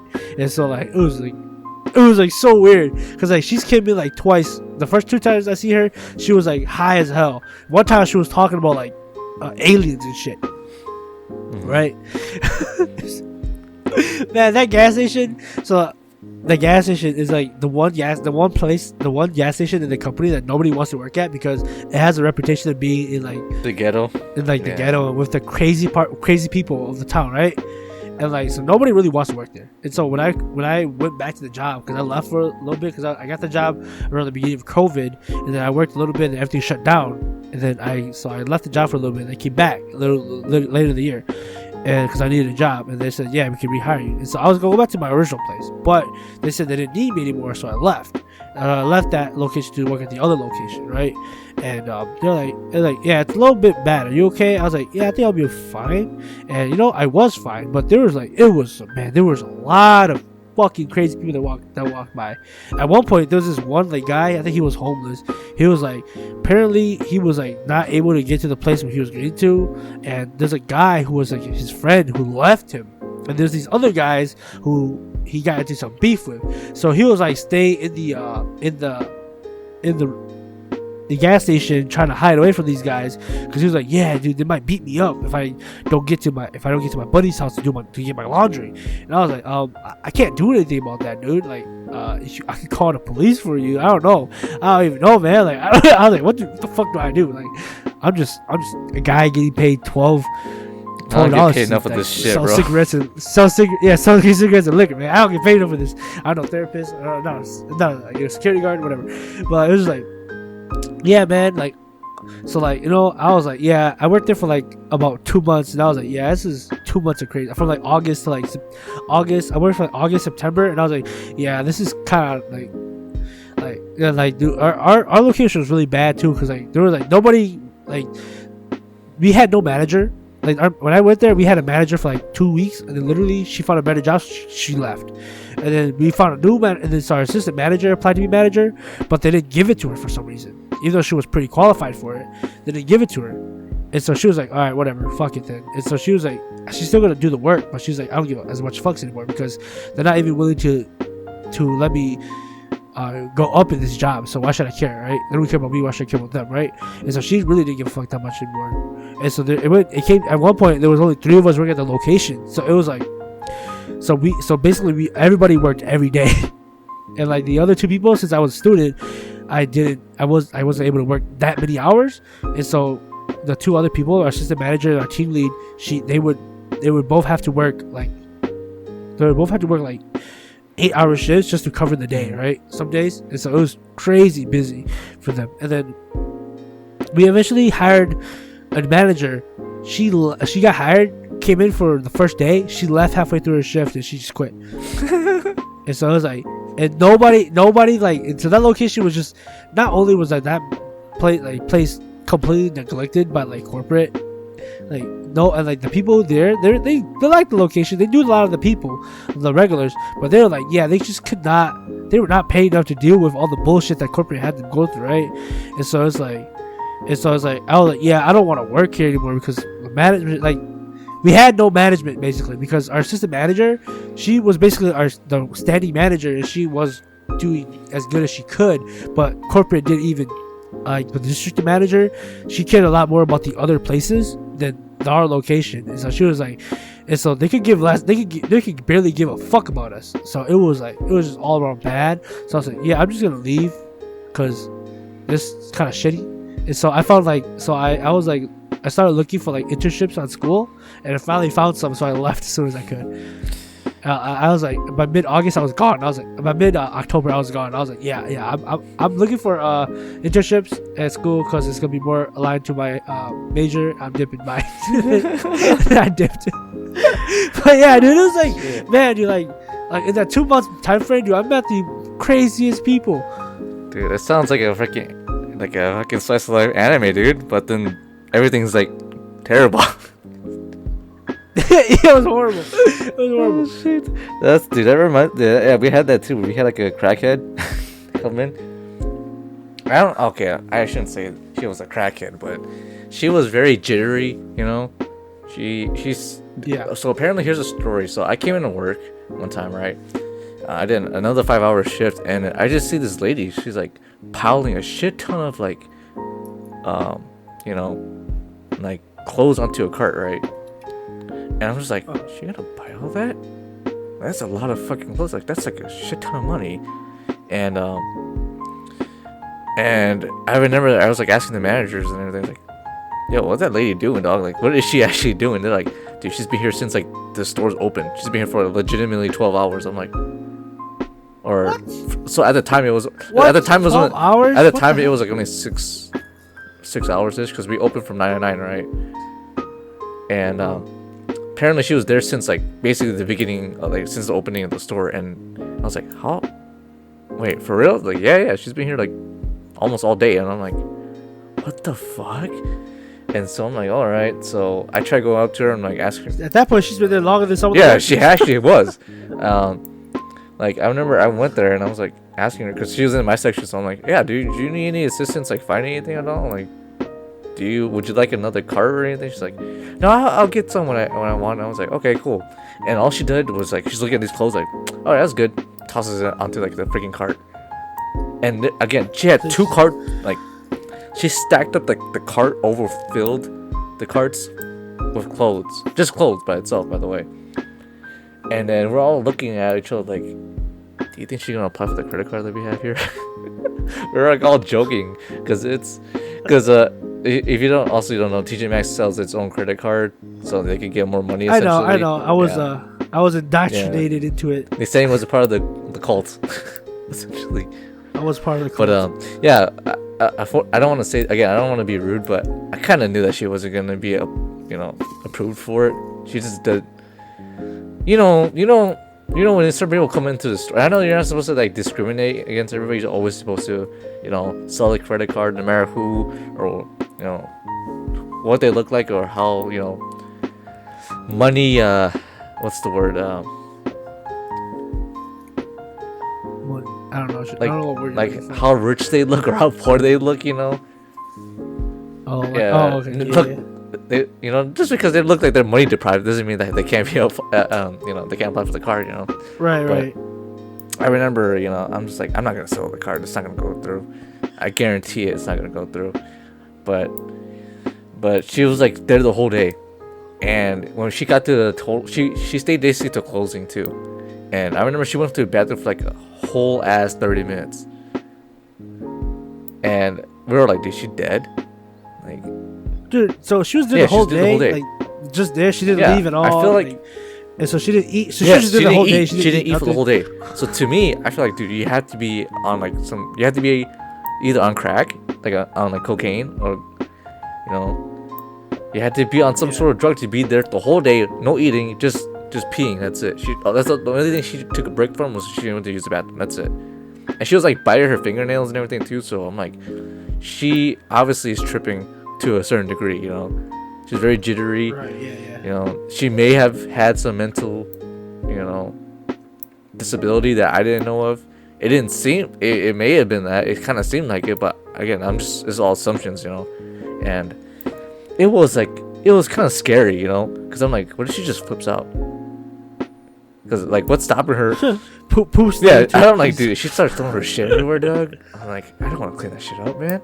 I heard from my friend say that shit happened. I don't want to fucking be the part of that shit, And it was very, very like annoying to deal with. And she was like, yeah, can I hold these on for like a whole week? And again, you can't do that. You can only hold clothes for like 3 days. Overnight, right? The max we can actually hold it for, like lenient wise, is 3 days. That's it. And she didn't have her money. She's like, can I wait till I get my I think it was the refund check she was waiting for or something like that. I think that, was it the disaster relief she was thing? waiting for that, and she was like, yeah, can I just wait till like next week for that check to come in? I'm like, you're gonna spend your whole damn check on TJ Maxx clothing? How much was her total? $700. Oh, $700. It was legitimate $700 worth of clothing, and I remember when a total came up. I'm surprised it wasn't more. Yeah, when a total. Consider that she's packed 2 carts full. I'm surprised it wasn't more. When the total came up, I'm like, dude, this is legitimate like furniture level worth of like cost. Like this is like like you could buy like legitimately 2 like couches at TJ Maxx, and it probably wouldn't be this much, you know. This is like Home Goods esque level of like actual like price range. And I'm like, how do I tell a lady that we can't do this? And luckily I wasn't checking her out. It was one of our other people that were doing it, and our manager came and was like, yeah, I can't really do much for you, but she again, I hate this mentality, but you always have to be nice to the freaking customer. You're like, okay, we'll see what we can do. I'll call corporate. I'll hold these clothes for you and stuff like that. And yeah, that was like a really crazy situation to be a part of, because I never expected, you know, a legitimate crackhead to come in and just fucking buy up half the whole inventory that we had. But you know, Oshkosh is just sometimes brings in either the richest folks or like the poorest folks, you know. Again, not to be rude or anything, but I also had this one story with this one like K2 guy, or this one black guy. He came in and he was like high as hell. Like I could tell he was like, his eyes were like bloodshot, they were glossed over. I'm like asking him, hey sir, would you like any assistance looking for any clothing apparel? And he's like, yeah, I'm looking for some jeans, you know, but I don't really like these, you know, these F word jeans, you know.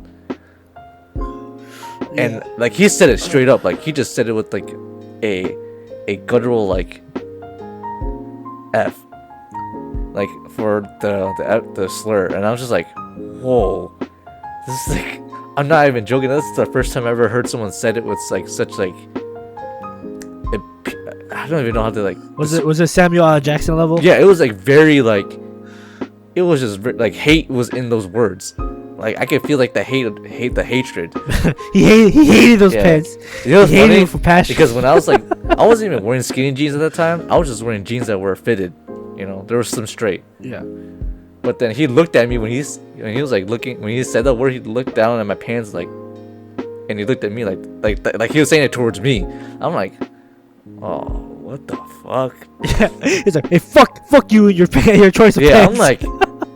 Yeah, I was like shell shocked. I'm like, this guy actually, I don't even know what to say. Like I'm actually like speechless. I'm like, all right, sir, if you need any help, I'll be over there. And I just walked away. I'm like, I've never heard someone say the F word, such like a hateful like connotation before, and up until that point, I'm just like, holy shit, man, this guy's insane. Like, holy crap. Like, and I don't know, because I didn't feel offended. I was more shocked about it, you know. Right. And I was just like, holy shit. It's just like, God damn. damn. Yeah, it's like, God damn, what the hell's what's with this man's, dude? Like, what the hell? And another situation happened like that too, but it was actually more lighthearted because there was no like racial slurs, or there's no slurs of any kind. It was just this dude came in, and he was very high energy, you know, almost like a crackhead energy kind of type, you know. But yeah. I don't think he was on drugs. He was just very high energy as a man. And I remember he was like, hey brother, let me can you help me out with this? I was like, oh yeah, sure, what's up, man? And he's like, yeah, I'm looking for some good clothing, you know. I'm trying to change up my style, you know, because I can't keep dressing like, you know, like how I'm dressing right now. And it's kind of like the OG. He's maidenless. Yeah, no, he actually had his wife or girlfriend come in with him, so I can't really say he was maidenless, but he was like very baggy, you know, like kind of the OG kind of like gangbanger kind of look. And I was like, oh yeah, sure, I can hook you up, man. So I'm like looking around, I was like, what you looking for? You looking for like designer brands and stuff? I was like, yeah. I'm like, all right, here's some Calvin Klein's. Like, oh, is it even legal to wear Calvin Klein's anymore? Oh no, he was like, it wasn't Calvin Klein. It was Ralph Lauren's. Yeah, it's like it's That was the brand I was Yeah. thinking about. I was like, I didn't want to say nothing just because in case I was wrong. So I don't know Yeah. the story. In case I was wrong, I figured if it wasn't She was Calvin like, Klein, is it legal to wear this anymore? And it was like, this guy's talking like he went to jail for like a while. Like he's talking in past tense, you know, like this used to be my shit, bro. I'm like, used to be, you know. So I'm like thinking like this guy must have gone. He must have done some time because he's talking like he was gone for a while, you know. And it's very yeah, possible. it sounded like because again, there's a correction center in town. yeah, there is actually a correction center. So it sounds like he was gone for a bit. So when my manager came up to me, he's like, "Is that guy okay?" I'm like, "Yeah, why? What's up?" He's like, "He's talking about how, you know, people are like out to get him and stuff." I'm like, "Ooh, that's not good." But all right. He sounds kind of paranoid, which is not okay. But I'm like, you know what? I think he's fine. You know, I think he's okay. And again, he was just very high energy and just like looking around, a little paranoid. You know, just a little paranoid. Maybe he's just schizophrenic. Yeah. Maybe he's just hiding from the voices in his head. That's okay. And I think the more funny story is when I wasn't working and one of my coworkers like had like a snap of him like cleaning his car of a shirt that he just bought from the store. Like he ripped the tag off and everything. Just like, started using it as a fucking like rag to clean off his car. He like, bought a shirt. And he's like rapping as he's like cleaning off his car because you can see his mouth moving and everything, and like he's singing like a song and some shit. It was like the most funniest shit I've ever seen in my life. Bro, what a freaking chat. And like for me, that's where I'm like, dude, this is like, Ash's just getting more and more ghetto every time I go back to it, man. Like it's weird. But it was a very funny interaction. But for every funny interaction I had and like good interaction I had at TJ Maxx, I always had like a fucking really shit story to go along with it, you know. Yeah, dude. I don't know, man. You guys told me what time to apply and work. Yeah, it's because we need that like that mental like break. You weren't the only friend who worked there, so you guys a couple times you guys were like, "Hey, apply working for us," and I was like, "Yeah, I could," but then I remember your stories, and I'm like, "Yeah, I could." Yeah, like because like honestly though, the places I worked weren't much better. Maybe I should just came for the $11. Yeah. Well, I didn't. Well, I got paid 11 because in my hometown we get paid 11. Yeah. But over there you get paid 9 because it's not a competitive market. So, yeah. I mean, at least I didn't fall asleep at my job. So, you want to tell that story? Talk about fall asleep at the job. Yeah, so I was working at a Woodman's one time as like a third shift shelf stocker, and I was really tired one of the nights. So I was like, after I finished my one aisle, I went to the organic section, and then I sat down to open a box, and I fell asleep for like about 10 minutes. It was the best nap ever. Man, it wasn't much to the story. I was just really tired. I sat down, and I fell asleep. I don't know. I think I was probably even caught on camera. Yeah, because 10-minute just footage of me knocked out for 10 minutes sitting. It was great. I don't know, dude. If they would have find me right there, I would have like, I'm cool. I would have left. Dude, working third shift at Woodman's, like they pay well. They pay really well. It was like $15 an hour, I think, and it was like times half on Sundays. And so I worked overnight from I think 10 to 6. And so I would start, so like on Fridays, Saturdays, I would get the regular 15 or something, and then times half on Sunday. So it would go Saturday night from like 10 to change to like 20 something on Sunday, right? So that's how I'd work, and so it was like. And I only worked and basically I had to work 4 shifts out of the month, right? I worked every other week, 4 shifts out of a month. And so that was really good pay, it was decent pay for what it was. It was just that working that third shift, I could not work third shift. So it was just like at first couple nights I was okay, and then school started, and so I was like struggling with that a little bit, but I was still doing it, still making the drive, still doing everything. And then just one night I was just so tired because it was like, I don't know, I think I had like a lot of homework. The the week leading up to those days. So I was like really tired, and so like one of those nights I was just doing my 1 hour really slow, and then after I finished my 1 hour, people were already doing my second hour that I was supposed to do. Somebody was already halfway through it, so I was like, okay. So they're like, yeah, just go to organic and start doing organic because you do organic last. So I went to organic, and that was the first one there. And I sat down, and I just knocked out for 10 minutes. It was great, dude. It was fucking amazing. It was like the best 10-minute nap. Yeah, didn't they catch you? Like one of your coworkers came to wake you up. One of my coworkers came in like, hey, are you okay? Because she probably just saw me slump. She's like, hey, are you okay? And I was like, oh shit, yeah, I'm good. I was like, hey, this woke me up before the manager came. Probably got my ass chewed out because the manager was kind of a dick. Like, I get it, he wants us to be efficient, right? But it's like, dude, it's third shift, nobody here, dude. It's okay if I took my time to do this. It's like I get paid by the hour, man. They're like, oh, you gotta do 60 cases now. You gotta do 60 cases. Like, so you gotta do 60 cases in I think was it like 15 minutes or 20 minutes or something, right? Mm-hmm. And so it was like they really forced you to like go fast. But it was like, dude, you get paid. I was like, dude, it's late. I'm tired. I get paid by the hour, dude. I'm just gonna, as long as I get the work done, that's all that matters. Yeah.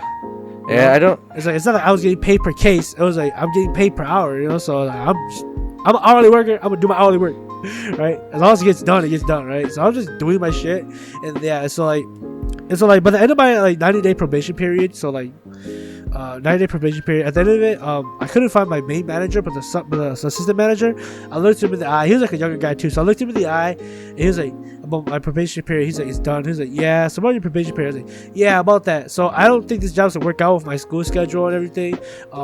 So I don't really care. So I was like, I'm just gonna quit. And so he's like, yeah. And so we looked at each other in the eye. I was like, so I don't think you guys want me. I don't want to be here. I'm gonna leave. Is that cool? He's like, yeah. So I just left. So yeah, he was pretty cool. I don't know how the manager would have took it, but the assistant manager was pretty tight. He was like, yeah, you didn't quite make quota. And I was like, yeah, I know, and I don't want to be here. So I'm gonna dip. We have a mutual agreement. Dip. Might as well leave. Yeah, I was like, you can't fire me because I quit. So I'm dip. So it was pretty cool. It was like the one time that I quit, like on time. Yeah. I guess. I don't know. I just but like it was an interesting work. Like, it was really well paid. Like the pay was really good, dude. Like 15.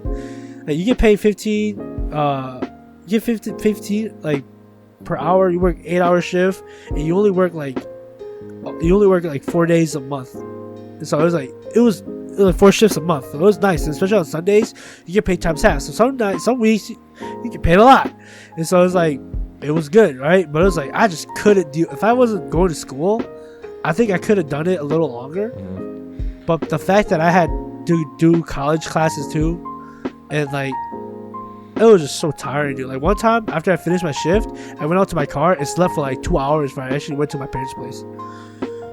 I was that tired. It was so bad. Yeah, we're hearing from let's see, from what your story's like, dude. You seem so tired, dude. The first like, you were in winter for how long? 3 months? I worked there for 3 months. Yeah, you were. Oh my god, dude, you look so freaking like dead every single time we would see you, bro. Because you didn't get enough sleep at a certain point, man. I mean, it was because honestly, it wasn't just because that. It was just because of our lifestyle, dude. Because like one, we did not eat the healthiest stuff. Let's be honest here. We like eating good. Now that we have our own place, of course we make good food, right? And then we also love going out too. And then also like every weekend that I wasn't working, I was out drinking. So it wasn't bad. So I was like, I took it because I was like, I drink. I stay up late. I think, even if I wasn't drinking, I'd stay up late playing games and stuff too. So I was like, I think I'll be okay, right? But it was the fact that you had to be up and moving. Yeah, this is a difference of shit. Up and moving, and like you were doing something that you were actually engaged in, right? Like stacking items on a shelf. You don't really want to do it, so you're not engaged into it, right? Like I wasn't engaged into it, so I was really tired, brain dead from that. And they played some really shitty music, and so it was just really shitty all around. And like I don't know, it was just like it was so tiring to do that. Plus, like for some reason, when I like stay up at night, late at night, I can't stay up past like 6. I can't stay up past so it hits 3 o'clock, and then my body starts shutting down. And then if it around 3 to 4, like I'm super tired, so like my whole work rate is like super low. And then like if I like for pulling all nighters, usually I crash around 6, right?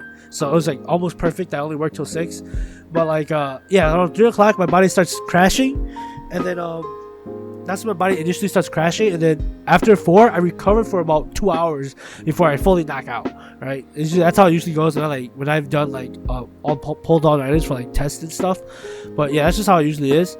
But yeah, like it just, man, I'm like, dude, I find that I'm not like a morning person or a late night person.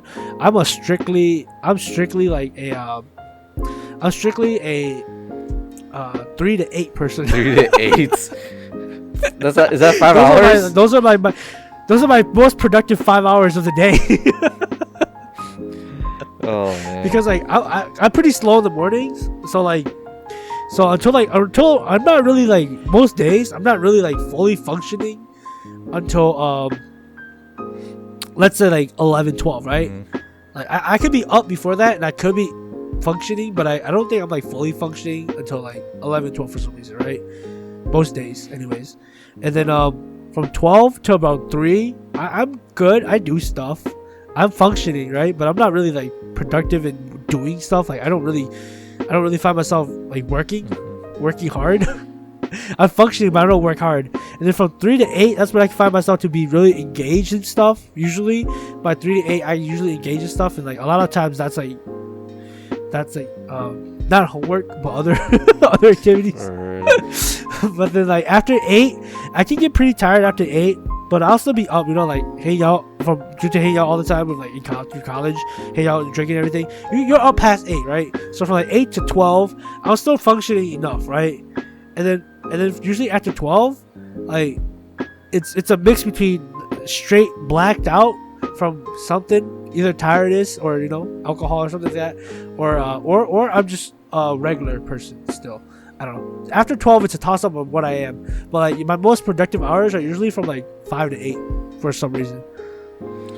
Yeah, that's like me too. Like I have the most energy between like maybe 4 to 6.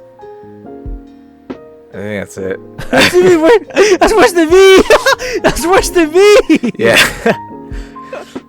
You got a 2 hour I time only frame. have a 2 hour time. I think a lot of now I only have like a 2 hour like full energy time frame, and then anything before that or after, I'm like, yeah, no. That's horrible. You gotta eat better, dude. You gotta eat more energy efficient foods, I guess. I gotta like put more calories into my body or something, man. I gotta do something, bro.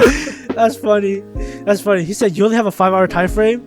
Well, guess what? I have a 2 hour time frame. Sometimes less is more. Sometimes less is more. Not in this case. That's just kind of sad. All right. So we're hitting the 2 hour mark right now. Did you want to cover the last topic? I don't know. I don't even have a last topic, to be honest. The last topic. You said because this is goals for what we want to do. Yeah, for the future. Oh. I mean, we talk about this. Goals for future. We can talk about it another time. I think goals might take a while. I have a lot of goals. So am I gonna make them? Probably not. But I have a lot of goals. Yeah, that's true. Do you have any? We talked about. I guess we talked off podcast. We talked about what we wanted to do for the podcast. We have plans for it. Like we do want to do a little bit more outside of just podcasts in general. But unfortunately, again, time constraints. I think if we do schedule it, a bit more often, because if we did schedule it, I think we could definitely do more things outside of it. Because I do want to do like there's like a JoJo cookbook I found on Amazon. JoJo cookbook? Yeah, I really want to buy it. That's interesting. And I'm like, dude, if I buy it, like I'm immediately saying to like actually make a video on this of making like some of the foods. Because it seemed like a very fun idea to do. That would be fun. Yeah. That would be fun. But we would have to set up like our kitchen. We had to get the ingredients. and we also I would like to do like almost like a vlog kind of style of it, instead of like a full rendition of a video, because that would probably take a lot of editing, and I don't know how confident. I'm not saying that my editor is bad or anything, but they're very new to editing, so I don't know how they would be editing a video like that. So, and but that's Who is our editor? I don't think I've met our editor. I don't think you met. Oh, I would love to meet our editor. yeah. My editor is. He's helping out a lot because I can't edit, so he's helping out a lot. Yeah. I shouted him out before, not on podcast, but his name is Vang Kee. Pretty good friend of mine since basically preschool. I've known him for quite a long time now, and we've been really good friends since the end of high school. So we still hang out to this day. He's always been a part of, like, he's really media savvy.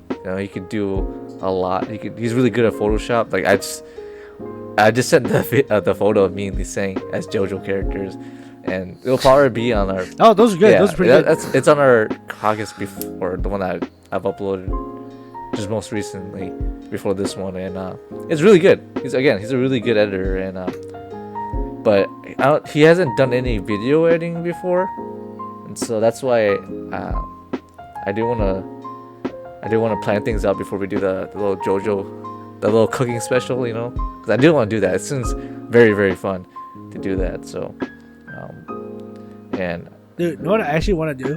That'll be super kind of fun, dude, for the podcast.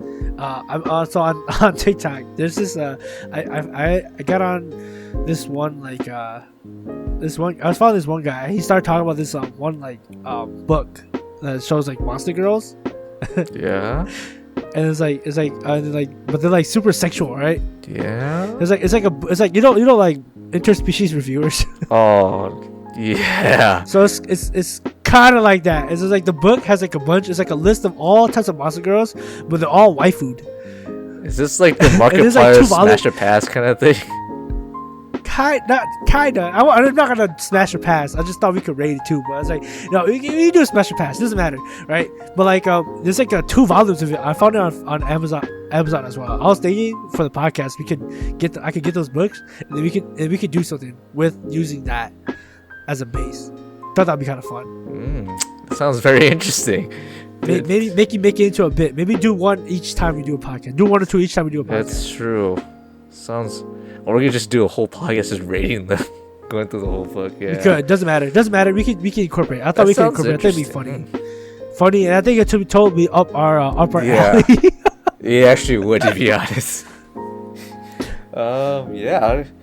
That sounds like a good idea. Yeah, I definitely. Yeah, there's a lot of things that we plan on doing. I think again, it's just right now we're very constrict on time, and unfortunately, we can't really plan out most of the stuff that we really want to do, or the things that we want to do. We just don't have the time to do it, and I've been trying to fix that too. I've been trying to look for a job where I could be more flexible with my hours instead of just like working a standard 9 to 5 kind of job, or not 9 to 5, but more like an 8-hour shift kind of job. And so hopefully, by the time this podcast comes out, we will have kind of like a separate video other than our podcast that we can do, and to make this a little bit more unique in a sense. So all right, but okay, so yeah, I think if we're done, this is the actual outro. This is the actual outro. So yeah, look out for new content that we will be planning in the future. Please smash that like button on this YouTube video. Share it to other social media platforms. Hopefully in the future I will get a time to upload this onto Spotify as well too. I'll definitely announce that when that happens. And yeah, hopefully you enjoyed this roughly 2-hour podcast that we've had. Anything else to add, Lisang? Mr. 8 inches? No, I'm good. Good. Oh yeah, since I'm getting my tooth removed, the next one would probably take a while before it comes out.